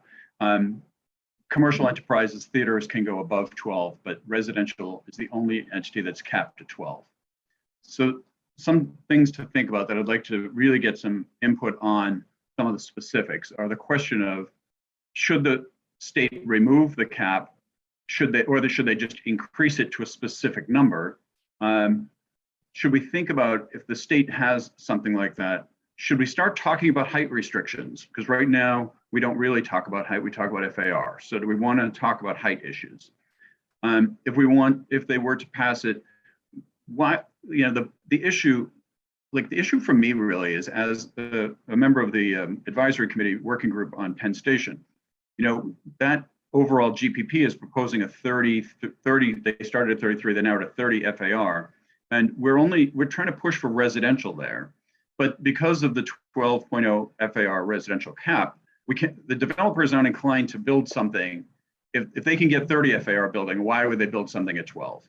And so we're trying to push for residential, and we're hitting a wall as to the entirety of density, entirety of availability for residential. So there's a little bit of a, if they did have an increase, would we want some sort of affordable housing component brought into it and enforced in some way? If we thought about removing the cap, where would we do it, right? Would we say it would be restricted to only areas that are already highly dense areas with higher FARs in the current zoning for those particular areas? And then another final layer to think about is if they did increase this FAR, would we want to make sure there was structures in place for those demands that come from residential towers, like public services and fire and police and EMS and schools and daycare and senior centers and all of that. So that's sort of the framework that I'd like to think about this conversation. And then let's get some thoughts together. And as Jessica said, let's try to think like we're the developers and thinking about how would we get around this rule and make ourselves benefit, and how, as community members, do we want to protect ourselves against overdevelopment in certain areas. So given that framework, I'm going to follow the same sort of procedure we always follow, is that I will call on committee members and let's exhaust some committee member thoughts, and then I'll turn to the public and take some public thoughts. So I'm going to go in the order that I see the hands raised. And I see Lowell Kern came up first. Lowell, Viren, then Dave. Lowell? You're on mute, Lowell. Lowell, you have to unmute.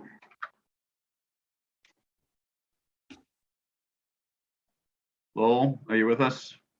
Lowell, I'm going to come back to you. You seem to be having some trouble. Viren? Yeah, a couple of things. I mean, there are two camps, right? One is for it, the other one is not for it. Fundamental issue here is, even if it passes the state level, city zoning and land use are way much more complex. And that's going to play out very differently. It's a long way before anything kind of sort of becomes effective. So you have to keep that in mind. The second thing that I find a little problematic, and I'm not deciding one way or the other, but just as part of the conversation for the committee, is if you want to achieve higher density, there are other ways and mechanisms you can use to achieve the same goal. So FAR can be improved, but along with that, these other devices should be put in place. So some of the concerns that this Paul expressed in particular neighborhoods where very tall buildings and super tall structures becomes an issue can be addressed. So you could have high density, low rise neighborhoods. So what I'm trying to say is that one shoe fits all is what seems to be implied by this proposal, and that is the problem. And I think we should point that out. That even if we go for this change, there has to be final sort of fine tuning of how this is achieved, right? The other thing that I want to say is if we want to talk about more affordable housing, that's not generally very clearly defined. So,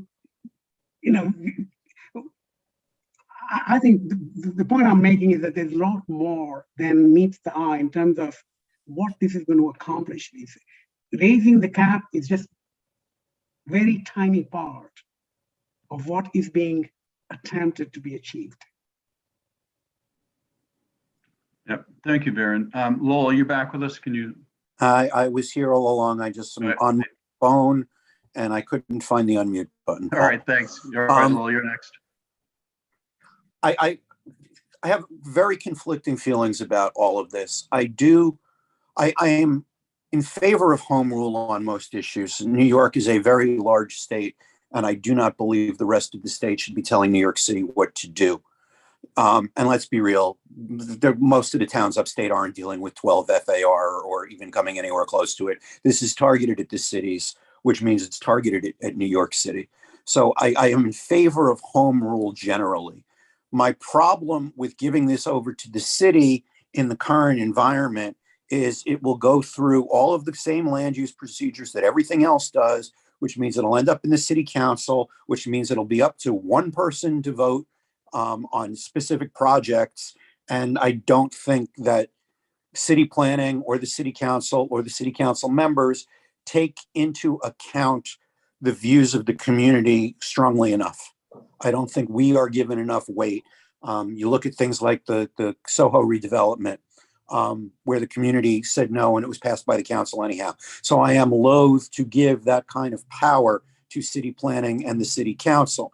So I'm stuck between a rock and a hard place, and that I don't want the state doing this, but I don't want the current structure in the city doing this either.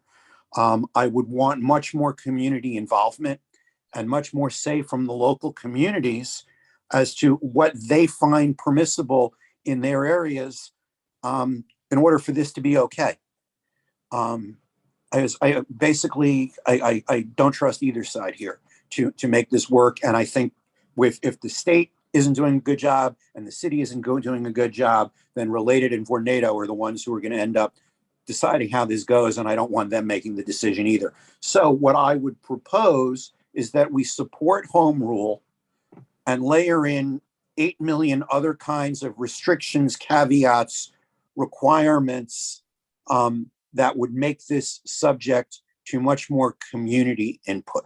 Thank you. Thanks, Lowell. That's a good point. So Dave, you're next, and then after Dave is Kerry, then Bert. Dave? Yeah, I've watched all the committee hearings, and I even watched Community Board 5s on this.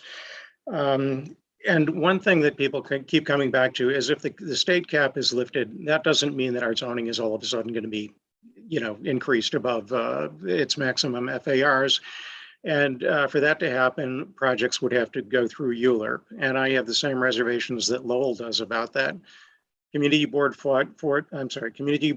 2 fought tooth and nail against the Soho NoHo upzoning and the NYU upzoning, and it got jammed down their throats anyway. And in my own experience of ULURP, an applicant is going to get assurances from elected officials before the project goes into ULURP. And they're not going to expend the time, effort, and expense of going into ULURP without having gotten handshake agreements behind closed doors to begin with. And I saw this up close and personal on the proposal to change the zoning over Chelsea Market to add a tower. I met with Christine Quinn and her urban planning people and asked her logical zoning-based meat and potatoes questions about how what was proposed made sense, and they had no answers. And I came away realizing that it was all agreed upon in advance. ULURP is really kind of a sham. Almost no project that enters ULURP gets reversed. It mainly goes through. By the time a project is certified to initiate ULURP, it's a fait accompli. And community boards are only advisory, and we're left in a position of kind of scraping for table scraps, for consolation prizes. And I think a lot of the people who lived all the way through the Hudson Yards ULURP review on this board are pretty discouraged by what happened. So I don't see ULURP as a kind of a safety net for us. I really think we want the backstop in the state. And I don't know how we can say to the state, let go of the cap, and say to the city, put contingencies on what the state has done. It's kind of like saying to your butcher, can I get a discount for paying my baker in cash? They're two completely separate entities. And I think once the state gives up that 12 FAR cap, we're in a gun battle with Rebney, and we're going to lose because they're full of lobbyists and money. That 12 FAR is there for a reason. It's not simply antiquated. The reason the state doesn't impose an FAR on other building types is because the state's only regulation is the multiple dwelling law, which has to do with buildings. I mean, I've used it designing apartments and apartment buildings. It's an overlay for the New York City construction code.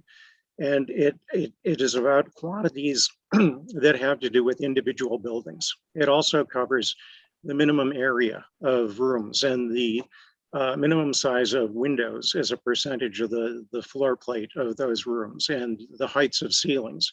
It's about hypothetical individual buildings and having them be livable.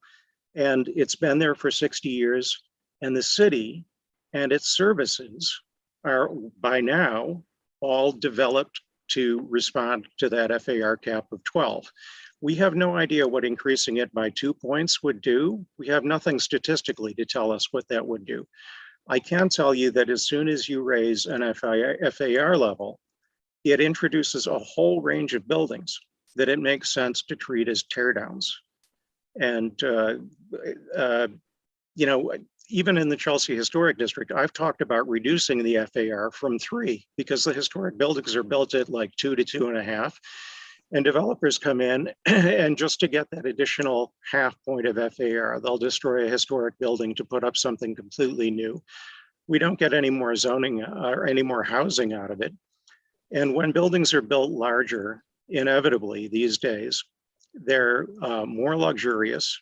They have fewer units in them.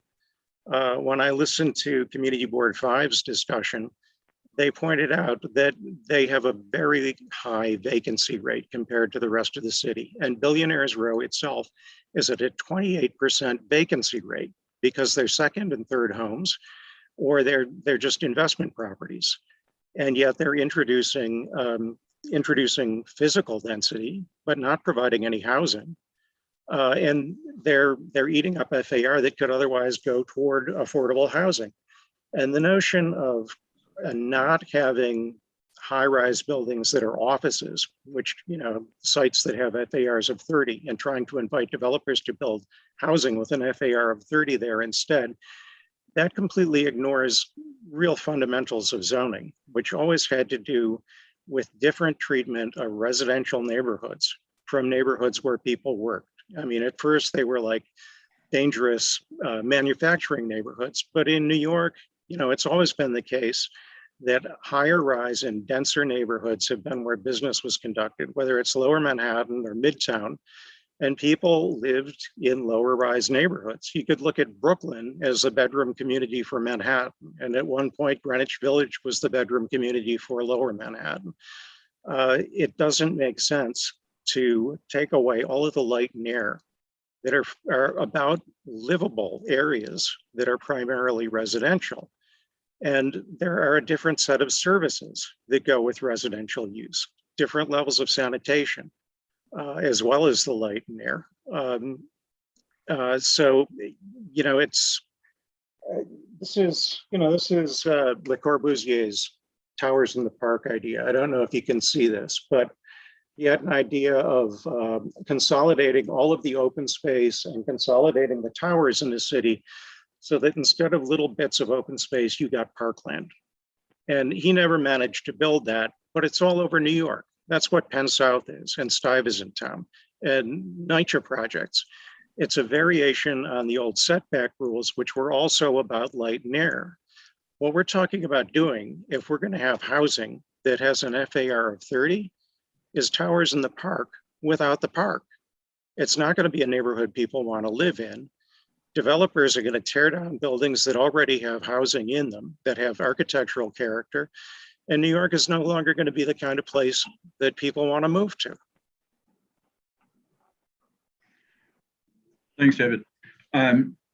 Before we continue on, I just want to point out that so far 3 people have said that a lot of the restrictions at the city level are the concern. So as we talk through this some more, let's think about some solutions as well. Like, you know, David, you just mentioned reducing historic district FAR to 2 instead of 3. Like, that's the sort of tangible recommendation that we might want to include in some language at the city level.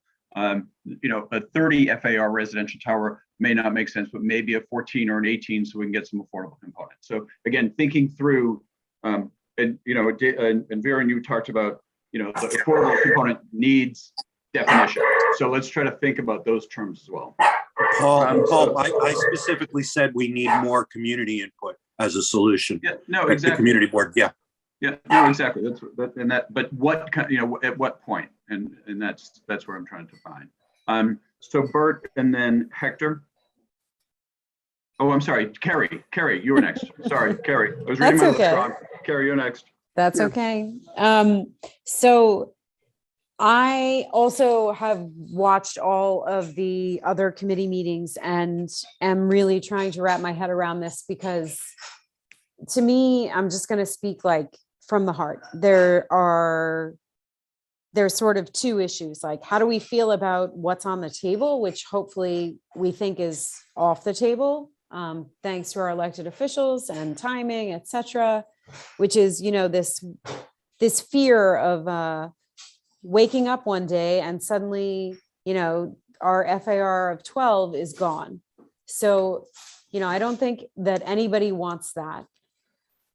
I do think there's the fear of waking up one day in the future and the FAR of 12 is gone. So we need to think about how to try to get the things that we want, as Paul said, now, and start putting all of these ideas into letters and, reality, so that when and hopefully not when, but if it happens, that we are better prepared than we were in, March when this popped up.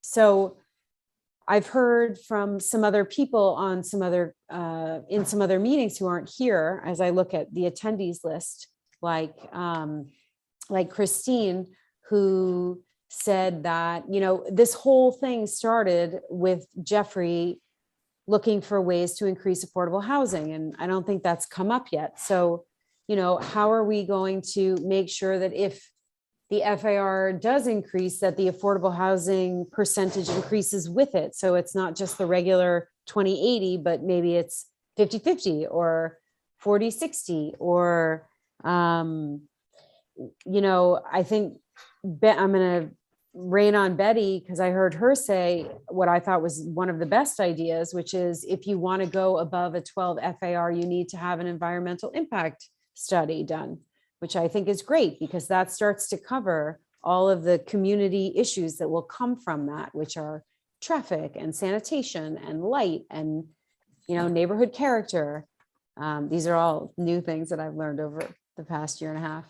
But so I guess all that is to say is that we sort of have two paths in my mind, right? Like one is say no, and to me, I would vote absolutely no to raising the cap, period, end of story. However, knowing that this may come back as it's come back over and over again, what are we going to do to try to make sure that our community is well heard and protected if and when this happens again? That's it. Thanks, Carrie. I want to make sure I'm reading my list right. Bert, you're next. I don't,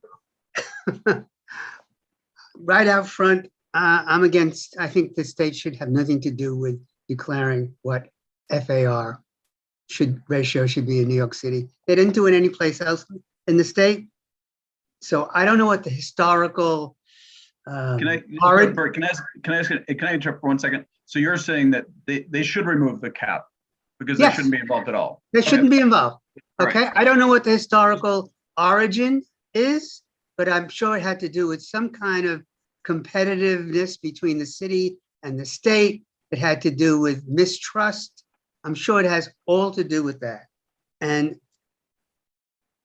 I don't think the world is going to come to an end, or at least the New York City part of the world is going to come to an end if the state cap is eliminated.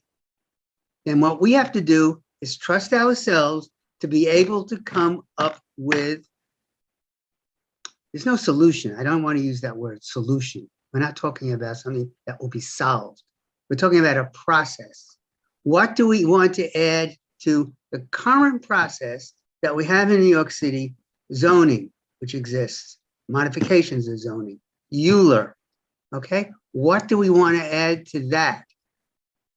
Community board input, okay? Community boards right now can suggest, can advise. They can't do anything more than that, okay? If our city council member doesn't want to listen to us, the only thing that can happen is we get rid of him or her. That's the way it works. That's what the system is that we have, okay? To say that the real estate interests, however we want to define them, will take over us, doesn't leave any kind of faith in us and our own operation and our own ability to implement changes that we want. Nothing is perfect. The process isn't and will never be perfect, okay? But we can make it better. And some of those suggestions, and I don't know how, I'm not at the point to articulate them with, periods and two spaces and another sentence, okay? But I think, yes, adding something affordable, and let's not start arguing about what's affordable, okay? That's another discussion, okay? But something definitely clearly connected with affordability has to be included, okay? And I think we also have to remember, I heard, it was slammed down their throats, okay? I'm a Chelsea resident. I'm a Community Board 4 member, which is Chelsea and what's the neighborhood to the north? Hell's Kitchen, okay? So that's my world, but I also can't forget that I'm part of a larger city. And what may not feel right to me may fit in somewhat in a modified way to the larger goals of the city, okay? I may not have wanted the monstrosity on 17th Street and the river, okay, which, went bankrupt, but now it's in construction again. But it was part of a larger deal to get something. So what? Pamela, sorry. What thing? I'm talking too much.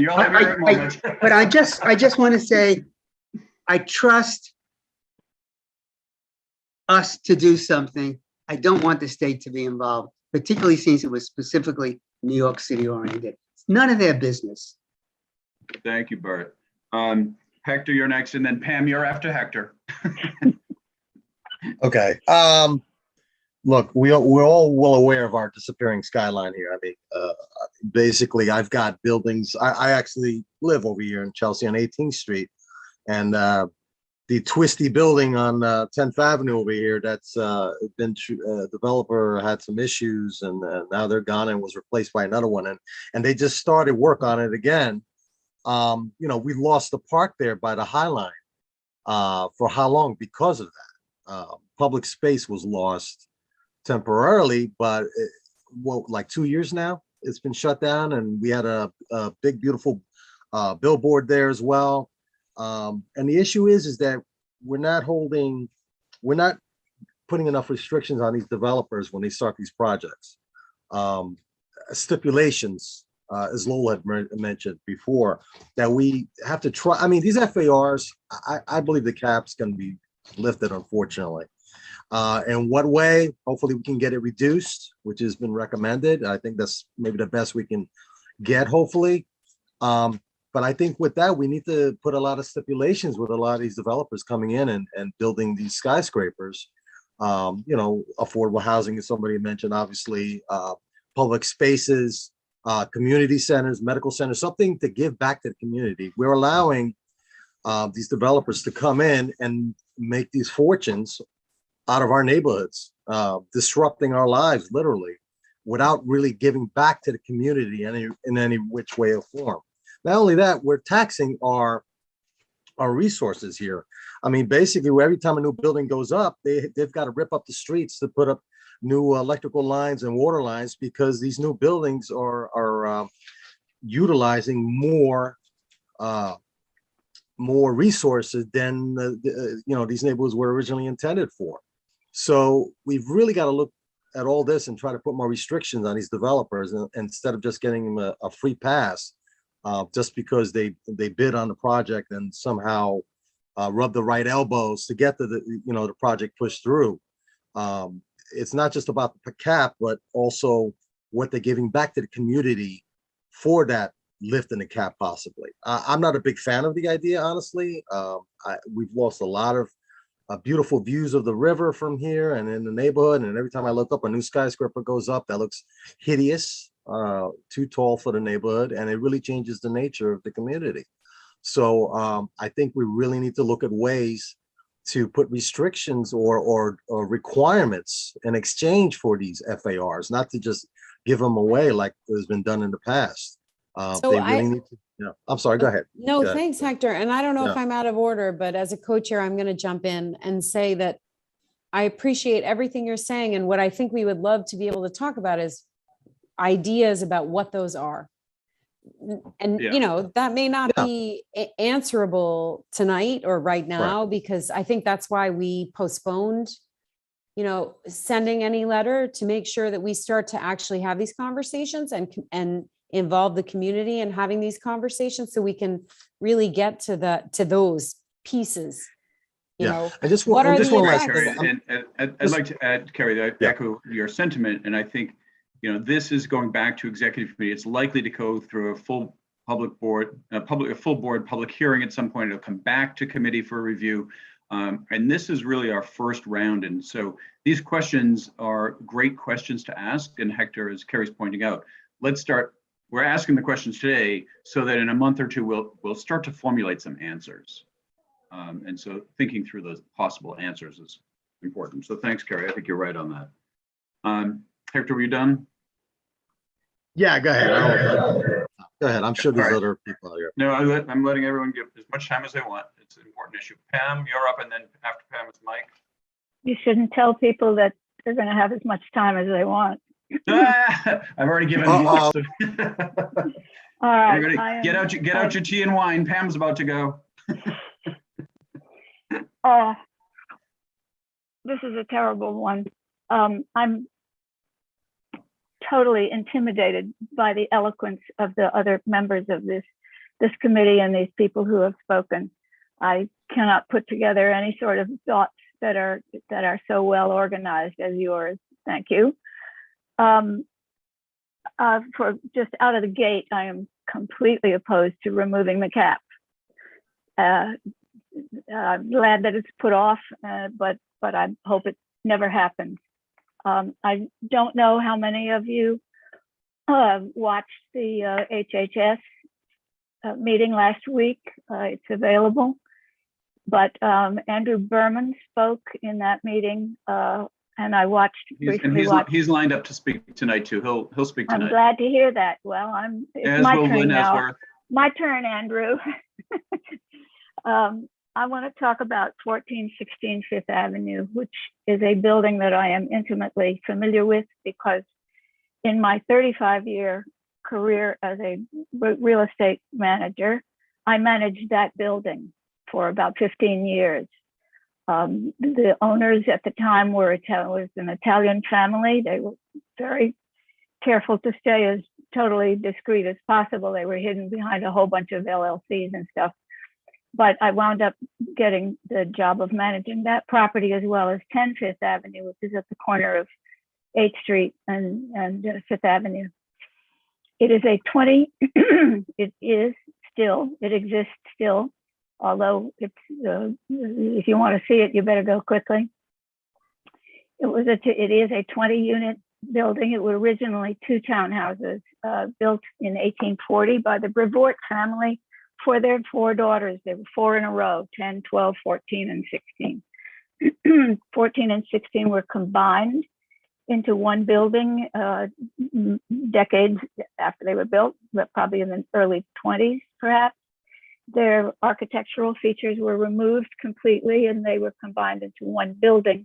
All of the facade became a very flat, all of the ornamentation, any architectural interest in the building was disappeared completely. With it wound up with a center entrance, one center entrance 2 steps down from the street and into basically the basement. The composition in that building was what we would hope would happen all over the city. 20 units, 10 of them were market units, and 10 of them were rent controlled and rent stabilized. The building supported itself handsomely in that status. And those people who lived there were all a very congenial household. Everybody knew each other. They were supportive of one another. It was a community, really was. In spite of the fact that it is in the the village historic district. And in spite of the fact that there could have been restorations made by new owners of the facades of those buildings and give them back a little bit of dignity, they could have applied to build additions on the back ends of them and extensions, as has been done all over the city in landmark districts. They were able to persuade the Landmarks Preservation Commission to approve the destruction of the building. So they are tear downs, and in their place will come a 24-story building with 17 residences in it. They will all be in the multiple millions of dollars price, and they will probably not be lived in for the most part by anybody more than a couple of weeks out of a year. It is a crime. It is a terrible tragedy for the village, for those houses, for the historic fabric that exists still to this day within those houses. Much of it is intact, and I can promise you that that is true. There are Carrara marble fireplaces throughout. They're all working. There are 14-foot ceilings with beautiful crown moldings. There are windows that are floor to ceiling. It could have been restored. It's a tragedy. Pam, can I interrupt for 1 second? Do you know what the FAR is on that building? I do not. Yeah, all right. Okay, so I'm trying to think about it in relation to FAR. Okay, my ears are failing. I'm going to have to do something about that. The broader picture here is that if this happens, I mean, I think the Rebney is just salivating, waiting for this FAR to be lifted, to be removed. This neighborhood and all over the city are buildings, 5-story, 4-story, 5-story buildings that have in them, like that building had, a population that's homogeneous, that supports the community, that is affordable. And those houses, including these houses, the ones that we live in here in Chelsea, will become targets. And we will lose them. We will not get back the amount of affordable housing that exists in them now. That's the tragedy here. We have lost so many. We've lost hundreds off of every block practically. And I watch it happen daily. It's happening now on 25th Street. It sounds like that falls into what Dave was talking about earlier with the historic district FARs are too high and that the buildings could get replaced. So maybe what we need to talk about is a new FAR limit within historic districts. I'm trying to pull this back to FAR. Thank you. Yes, yeah, exactly. And I'm in total agreement with everything that David said. He just said it a whole lot better than I ever could. But but yes, that's what we need. We also need for community boards to have more clout than being advisory. That's the single most frustrating thing. I mean, being on a community board is the most uplifting experience anybody can have as a citizen in this city. And I totally think it's the best thing that could happen. All right, thanks, Pam. The biggest frustration is that it is essentially, at the end of the day, powerless. Okay, I'll shut up. I sometimes feel very bad. Mike, you're up.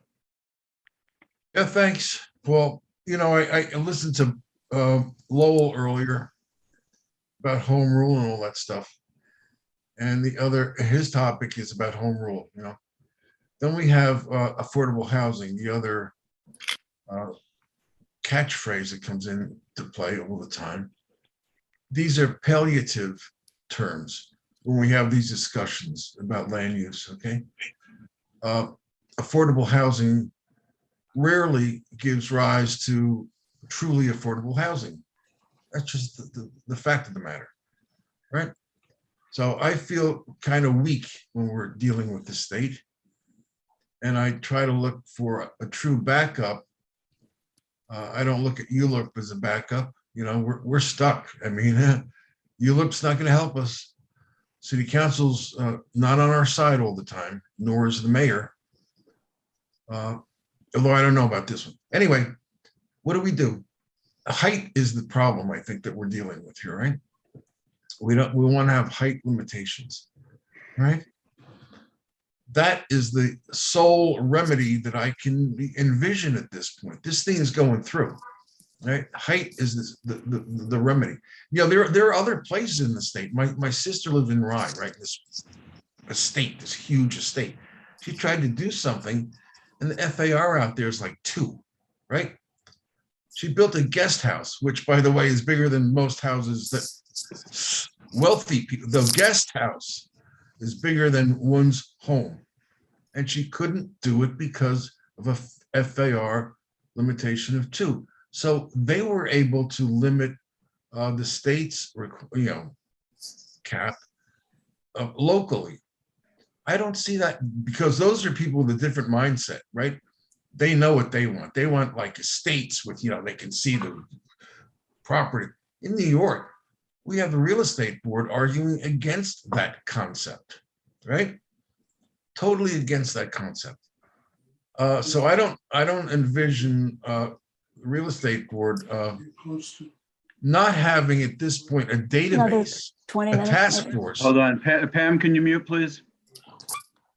I'm sure, I'm almost sure that the real estate board has a task force on this. They've probably got a database of every single plot in the bloody Manhattan, where they're going to swoop in. You're going to have developers coming from Pennsylvania, New Jersey, you name it, right? It's going to be a frenzy to get these places, tear this place down. Let's change this. Let's do that. So no, we've got to have some stopgap measure, which I think the only one we really care about is height, right? Density, height, right? Not simply FAR, height. That's my input. For what it's worth. Great, thanks, Mike. I appreciate that. I think that to summarize, I'm going to move to the public before I hear back from committee members again. So Dave and Varen, you've already had the chance to speak. I want to get to the public. But just to summarize, it seems that there's grave concern over the need for a state backstop of some sort, that the city process isn't robust enough with community input and community restrictions being able to put into place. And the fear exists that if the state backstop is removed, the city will have more problems. So some of the suggestions have been to put in the state language, force an EIS, force an environmental review. There's been some thoughts about maybe what we do is we come up with new zoning language today that would restrict the city from doing anything beyond 12, or if they go beyond 12, there are conditions. There's no, this isn't going to happen this month, next month, probably within this year. Maybe we start to tackle a zoning text amendment on density concerns or height issues within the city, so that if the state ever does remove the cap, we already have some new regulations in place. So that's sort of the thought process I'm going through here. So what I'd like to do is turn over to the public, and we have 4 members of the public. We're going to go Andrew, then Lynn, then Victoria, and then, oh God, he said his name, and Nathan, I hope I said it right. But Jesse, if you can bring the 4 of them over, that'd be great. Thanks. Doing so now.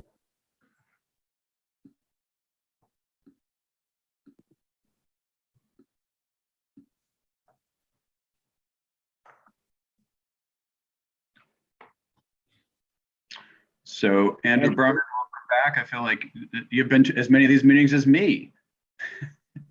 Too many to count at this point, but thank you for having me again. So just by way of introduction, I'm a 32-year resident of Community Board 4, but I also in my work life run an organization in Lower Manhattan that works around a lot of development, preservation, and housing issues. And I just want to say, first of all, that there is so much more to be lost than to be gained by the cap being lifted. If it is lifted, we will see much more luxury housing built in our neighborhoods, much more displacement, much more loss of existing affordable housing, and much more out of scale and out of character new development. We've been conducting a study about the relationship between having FAR that is higher than the FAR for existing housing in your neighborhood. And what we found is that there's an almost directly proportional relationship between how much higher the FAR is than the existing rent regulated housing, and how much and how quickly the rent regulated housing is lost. So basically, if we lift the 12 FAR cap and allow FARs to go higher in our neighborhoods, we're going to see a rapidly accelerated rate of loss of both existing housing, but especially of rent-regulated housing. And I just want to correct a few things that have been said. It's wrong to say that this proposal is not in the governor's budget. It is in the governor's budget, but because— So, Andrew, it's not in the Senate version nor the Assembly version, is what I said. Well, that's what what was said before was that it's not in the governor's budget, but because thousands of New Yorkers reached out to their legislators and said, we do not want to see this cap lifted, the Assembly and the Senate have not included it in their version of the budget. These three different budgets are now going to be negotiated. We're in a much stronger position that it won't be in the final version of the budget, but it is far from guaranteed. So if Community Board 4 should be weighing in on anything, it should be weighing in on what all of its elected officials have said, which is that this absolutely should not be in this budget or in any future budget at any time, but it is still very much actively under consideration. And just to be clear, because I know this came up at another meeting, a lot of housing and tenants groups like Tenants PAC, which my organization works closely with, is adamantly opposed to the 12 FAR cap being lifted for the reasons that were described earlier. I want to briefly talk about the example of 1416 Fifth Avenue, which Pam mentioned earlier, but to sort of bring it back to the issue of FAR. That was a 4 FAR building, which had 20 units, as Pam described, half of them rent regulated with long-term residents. It was located in a historic district, so the assumption was it didn't matter how much FAR it had, it would never be able to be torn down and replaced with a larger building. What happened was a new owner lobbied the Landmarks Preservation Commission to say it would be okay to tear down the building. The building had an underlying FAR of 10. They purchased air rights, which gave it an effective FAR of about 13 or so. So basically what happened was more or less what would happen if the 12 FAR cap was lifted and commensurate upzonings took place. So you had a 4 FAR building, which suddenly you had the potential to build 13 FAR in. So what they did was they filed plans and got approval to tear down the building. They got rid of every one of the tenants who lived there, the rent-regulated tenants and the non-rent regulated, all long-term. They're going to replace it with a building that is 3 times the FAR, but actually has fewer units of housing. They filed plans for an 18-unit building because they will all be floor-throughs, duplexes, and triplexes, almost undoubtedly for people who are, this is their 3rd home or 4th home, or it's just a real estate investment, and they're not even going to live there. So I just want everybody to be clear that these are some of the potential impacts of having the 12 FAR cap lifted. I also just want to say the issue of the higher commercial FAR that you have in some areas of Community Board 4 is really a red herring. We can zone areas of our neighborhoods to allow only residential development or only large-scale residential development in some areas and commercial in other areas. You don't have to make the residential FAR higher than the commercial FAR in order to get commercial development. The city does this all the time when they want to, which is that within a neighborhood, they say, these are the sites where, these are the areas where we want commercial development. Maybe it's along the avenues. These are the areas where we want residential development. Maybe it's along the side streets. You don't have to buy into this false dichotomy that the only way to get residential development is to upzone residential to as high as or higher than the commercial FAR. The suggestion was made, and I think that there's a lot of very genuine attempts here to think about, well, if this happens, what can we do to make it the best scenario possible? But things like asking for an EIS, if the cap is lifted, will not change anything whatsoever. In order to change the zoning for any site, you have to have an EIS. So that's already part of the process. We've seen what that EIS requirement does, little or nothing.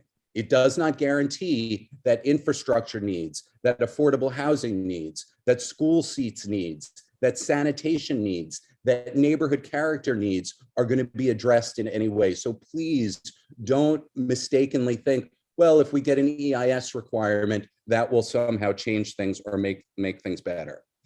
The lifting of the 12 FAR cap by the state is the very definition of the Pandora's box that you don't ever want to be opened.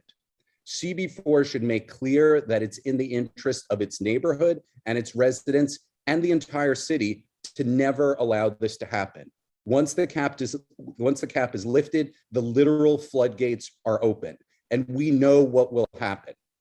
The solution is not to raise hypothetical possible restrictions that we hope but don't know we can put in place at the city level and could then be removed at any time. The solution is to do everything we can to let decision makers know that we don't want the FAR cap lifted. If we do lose that battle, then we can start talking about what we need to do to prevent it from destroying our neighborhoods in the way that it will make it much, much easier to do. Thank you. Thank you, Andrew. Appreciate hearing you from you again. Lynn Ellsworth, you're next. And then after Lynn will be Victoria.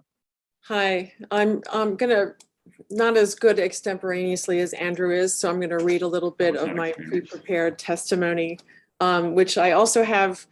There's a section of it which is more academic. It's got a lot of citations. I'll send the PDF to Jesse to circulate to your group afterwards, so you don't have to listen to all the citations.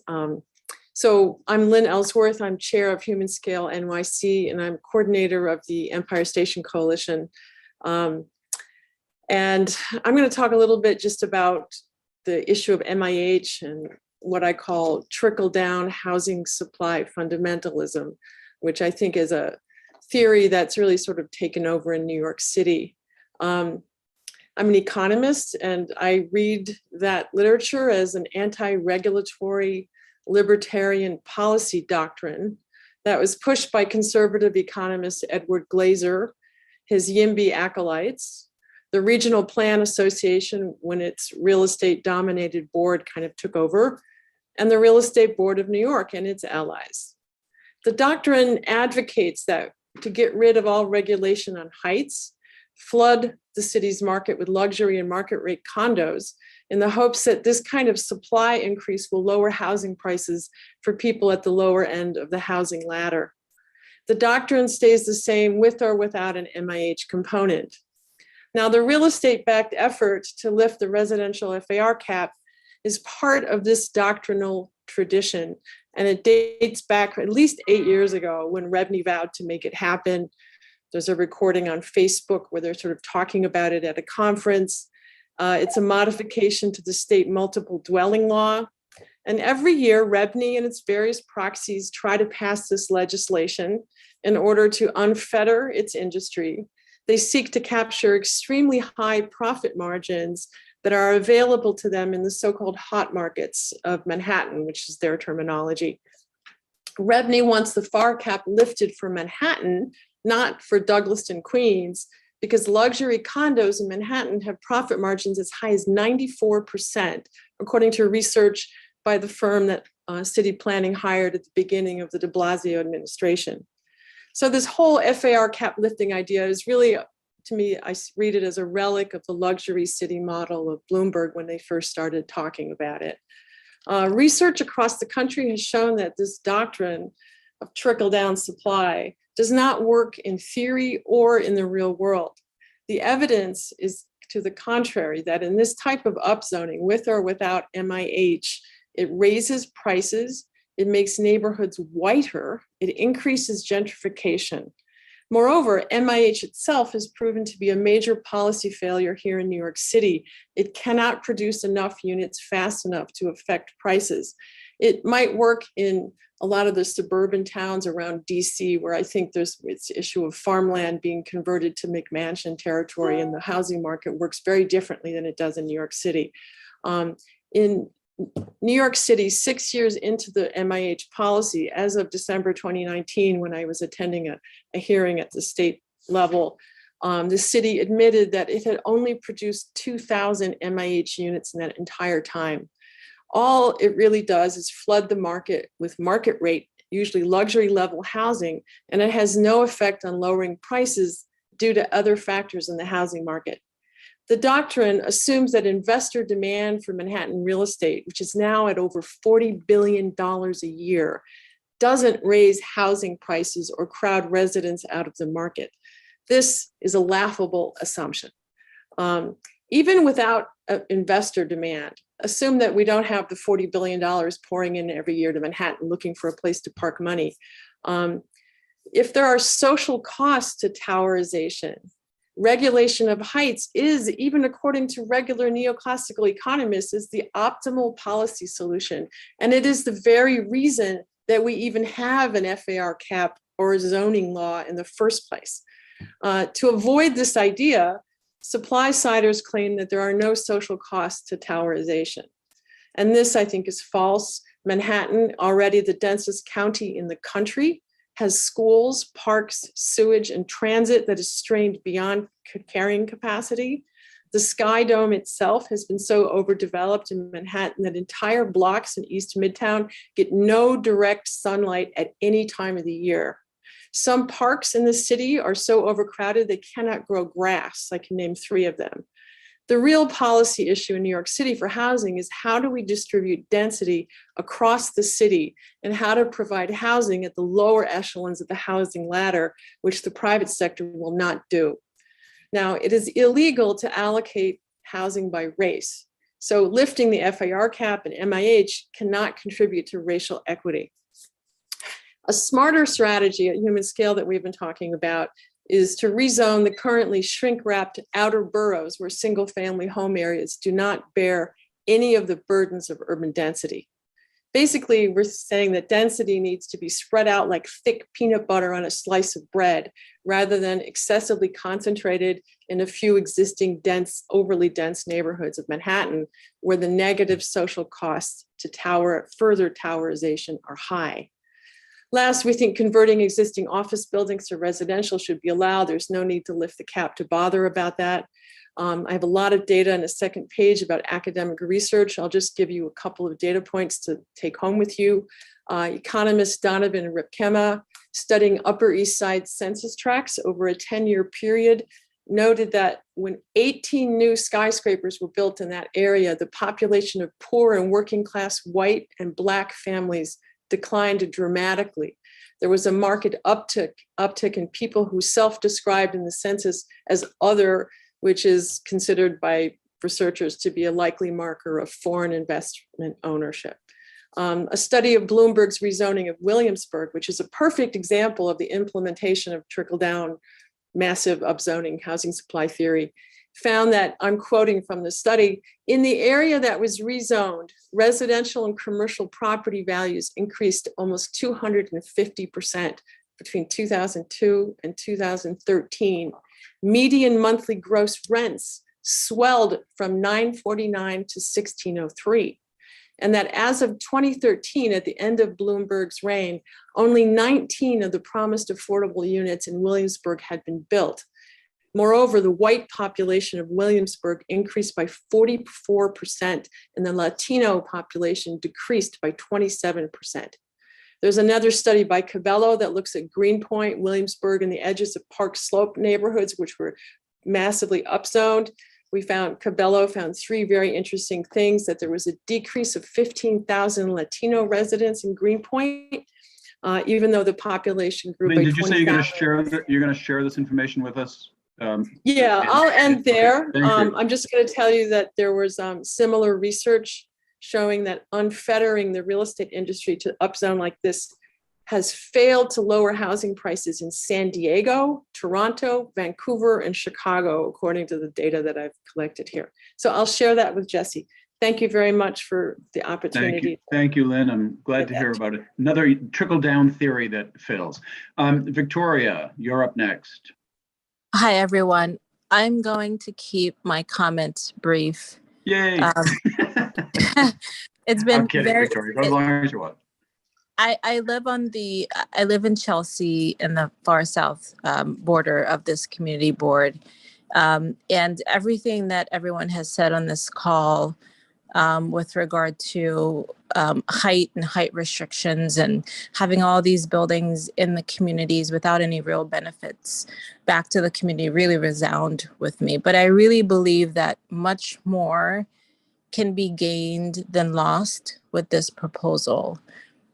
It really should be up to the city on a case-by-case basis with community input before the FAR of 12 is lifted. But I really did resonate with the example that Mike provided with his sister-in-law's house upstate. I think there can be some very specific examples where lifting the FAR could really work to maximize the impact of some projects.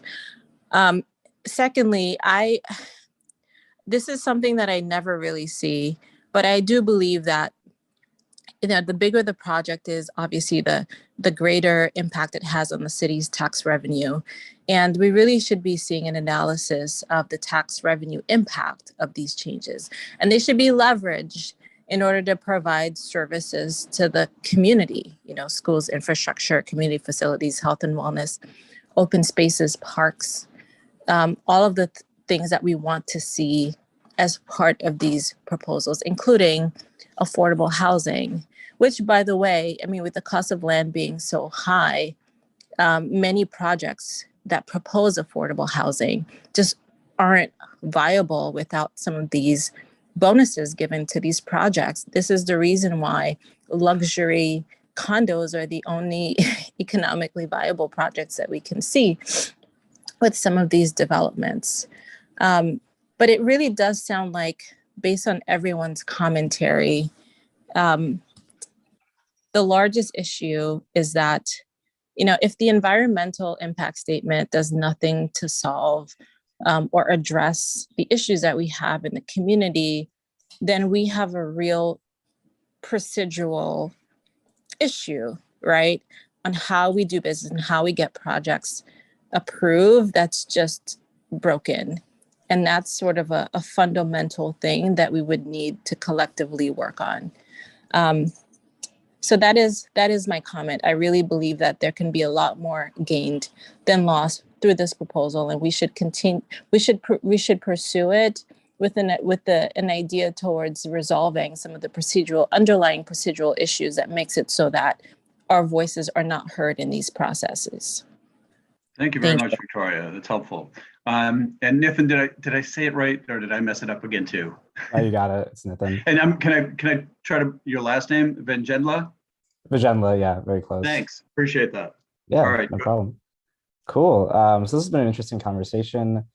I think one of the tough things about public policy, or any kind of public policy like that, well, actually, I think there's two things going on in this conversation. I've noticed there's the specifics about density and FAR and specific homes and apartments, like academic research, and that's that's all and good, but I think it's a little more specific. But then there's the general principle of should the neighborhood change or not, which I think is what we're all getting at, is that the density cap and the increase in density is really, does the neighborhood you guys live in right now, or the neighborhood we spend time in, does it change or does it stay the same?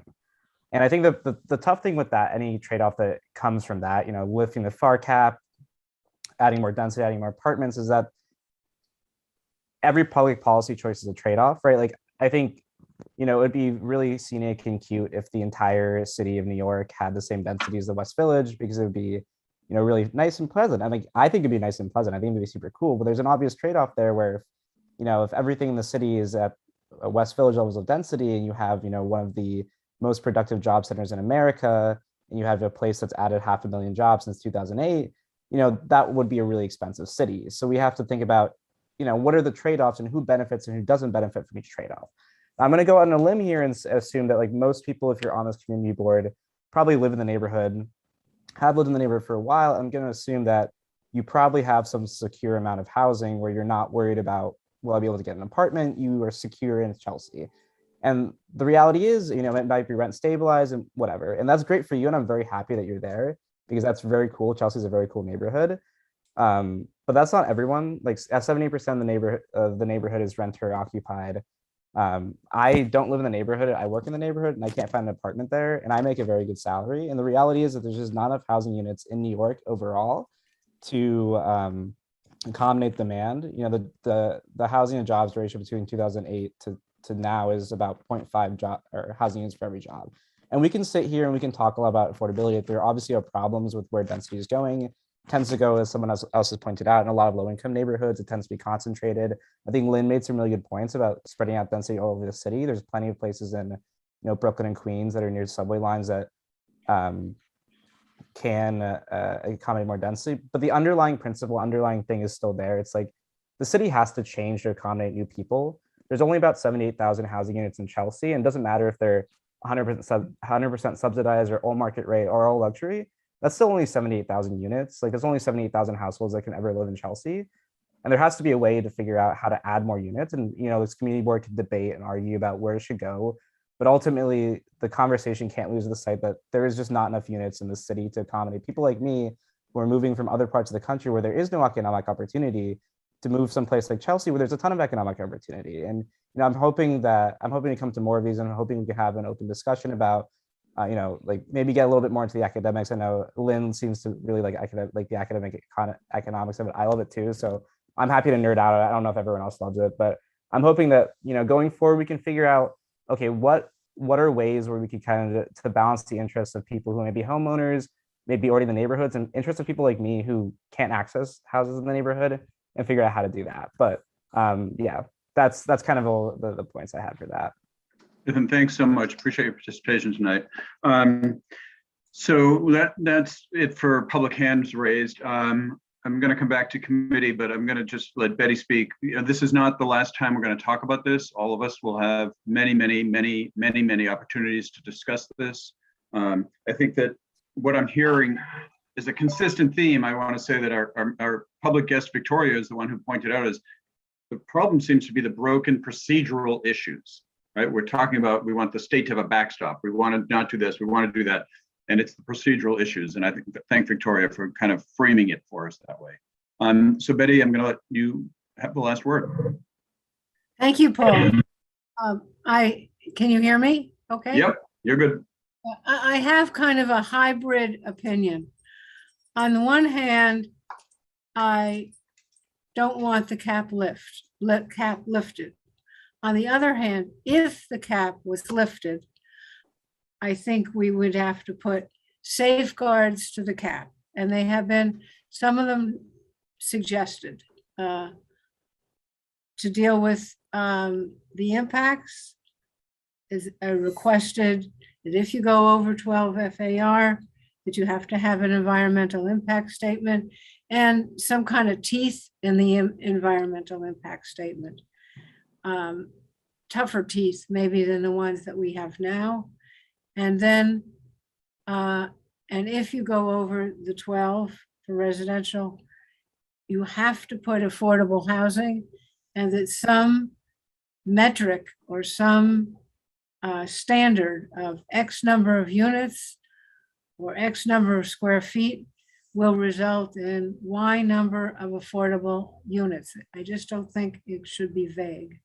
And probably there's a couple of other stipulations, shall we say, that should go with that.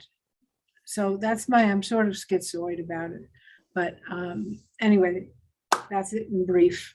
I think you're consistently schizophrenic like the rest of us on this issue. So don't I think it's fine.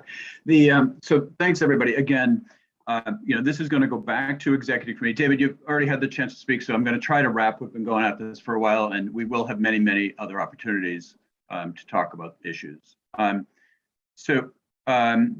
Keep in mind that this is going back to executive committee. It will then go to full board again after it probably comes back through committees again. This is going to be discussed over and over again. I'd urge you to, I'm going to slightly vary from what Andrew Berman suggested and say we fight to say no. That may be a battle we want to take, but we should be thinking about solutions to protect our community if this does happen. And I'd really want people, encourage people to think about it from that perspective. One of the other issues that came up at HHHS that did not come up tonight is the notion of, as Betty was pointing out, some sort of formula, a proportion of the building, not just a percentage of units, but a proportion of the building be required to have affordable housing. So it's a different way of thinking about how we distribute affordable housing. There was also a recommendation. There's a lot of data going around. Lynn Ellsworth is going to provide some for us. Another report that's out there that was recommended we read from both Hell's Kitchen Land Use and HHHS is the Regional Plan Association report from 2018, when this last kind of worked its way through the legislative process. So I'd urge you to look at all the data and come back with some very formulated opinions as to how we can address this. So thanks for the time. Thanks for the input, and thanks for letting me co-chair another meeting. Thanks. I would just add that if you have the time to please check out the other 2 committee meetings on this very topic, because I think you'll hear some other points of view that are really interesting and how we can move forward with ideas and opinions if we need to. So again, 2 paths, schizoid, as Betty said. Yeah. And Carrie, if I can, I'd just like to add to that, that if there are particular areas of interest that people want to explore, either in working groups or for the purposes of discussion, whether that be around height limits or how to maintain the special districts and provide extra protections. Alternatively, someone was mentioning race, we could say buildings couldn't, Pam gave the example of a building turning over. We could say it couldn't more than double. There are all kinds of, as Viren pointed out earlier, there are many tools available to us. And so if anybody wants to take the time to explore these tools together and learn as a committee, we'd welcome those suggestions. And then we're almost about to wrap up, but Twee, I see your hand. Well, only because, I don't know if this falls under old and new business, and I'm glad Paul mentioned that there will have many opportunities to discuss this. It's just that it was only recently, I think, for me, at least in the last 3 or 4 months, that it was made clear that anyone can attend an executive committee. So I just wanted to see if that's, when you say think about these things, that it's another opportunity to bring to the next executive committee so that everyone knows that. It absolutely is. And I agree with you, Twee. I didn't know that either until I attended one by accident as a co-chair and realized that anyone can attend. So it absolutely is another opportunity to bring your point of view to the whole board. And we should be using that. It is a public meeting that we send out notice on, so it is completely open to the public.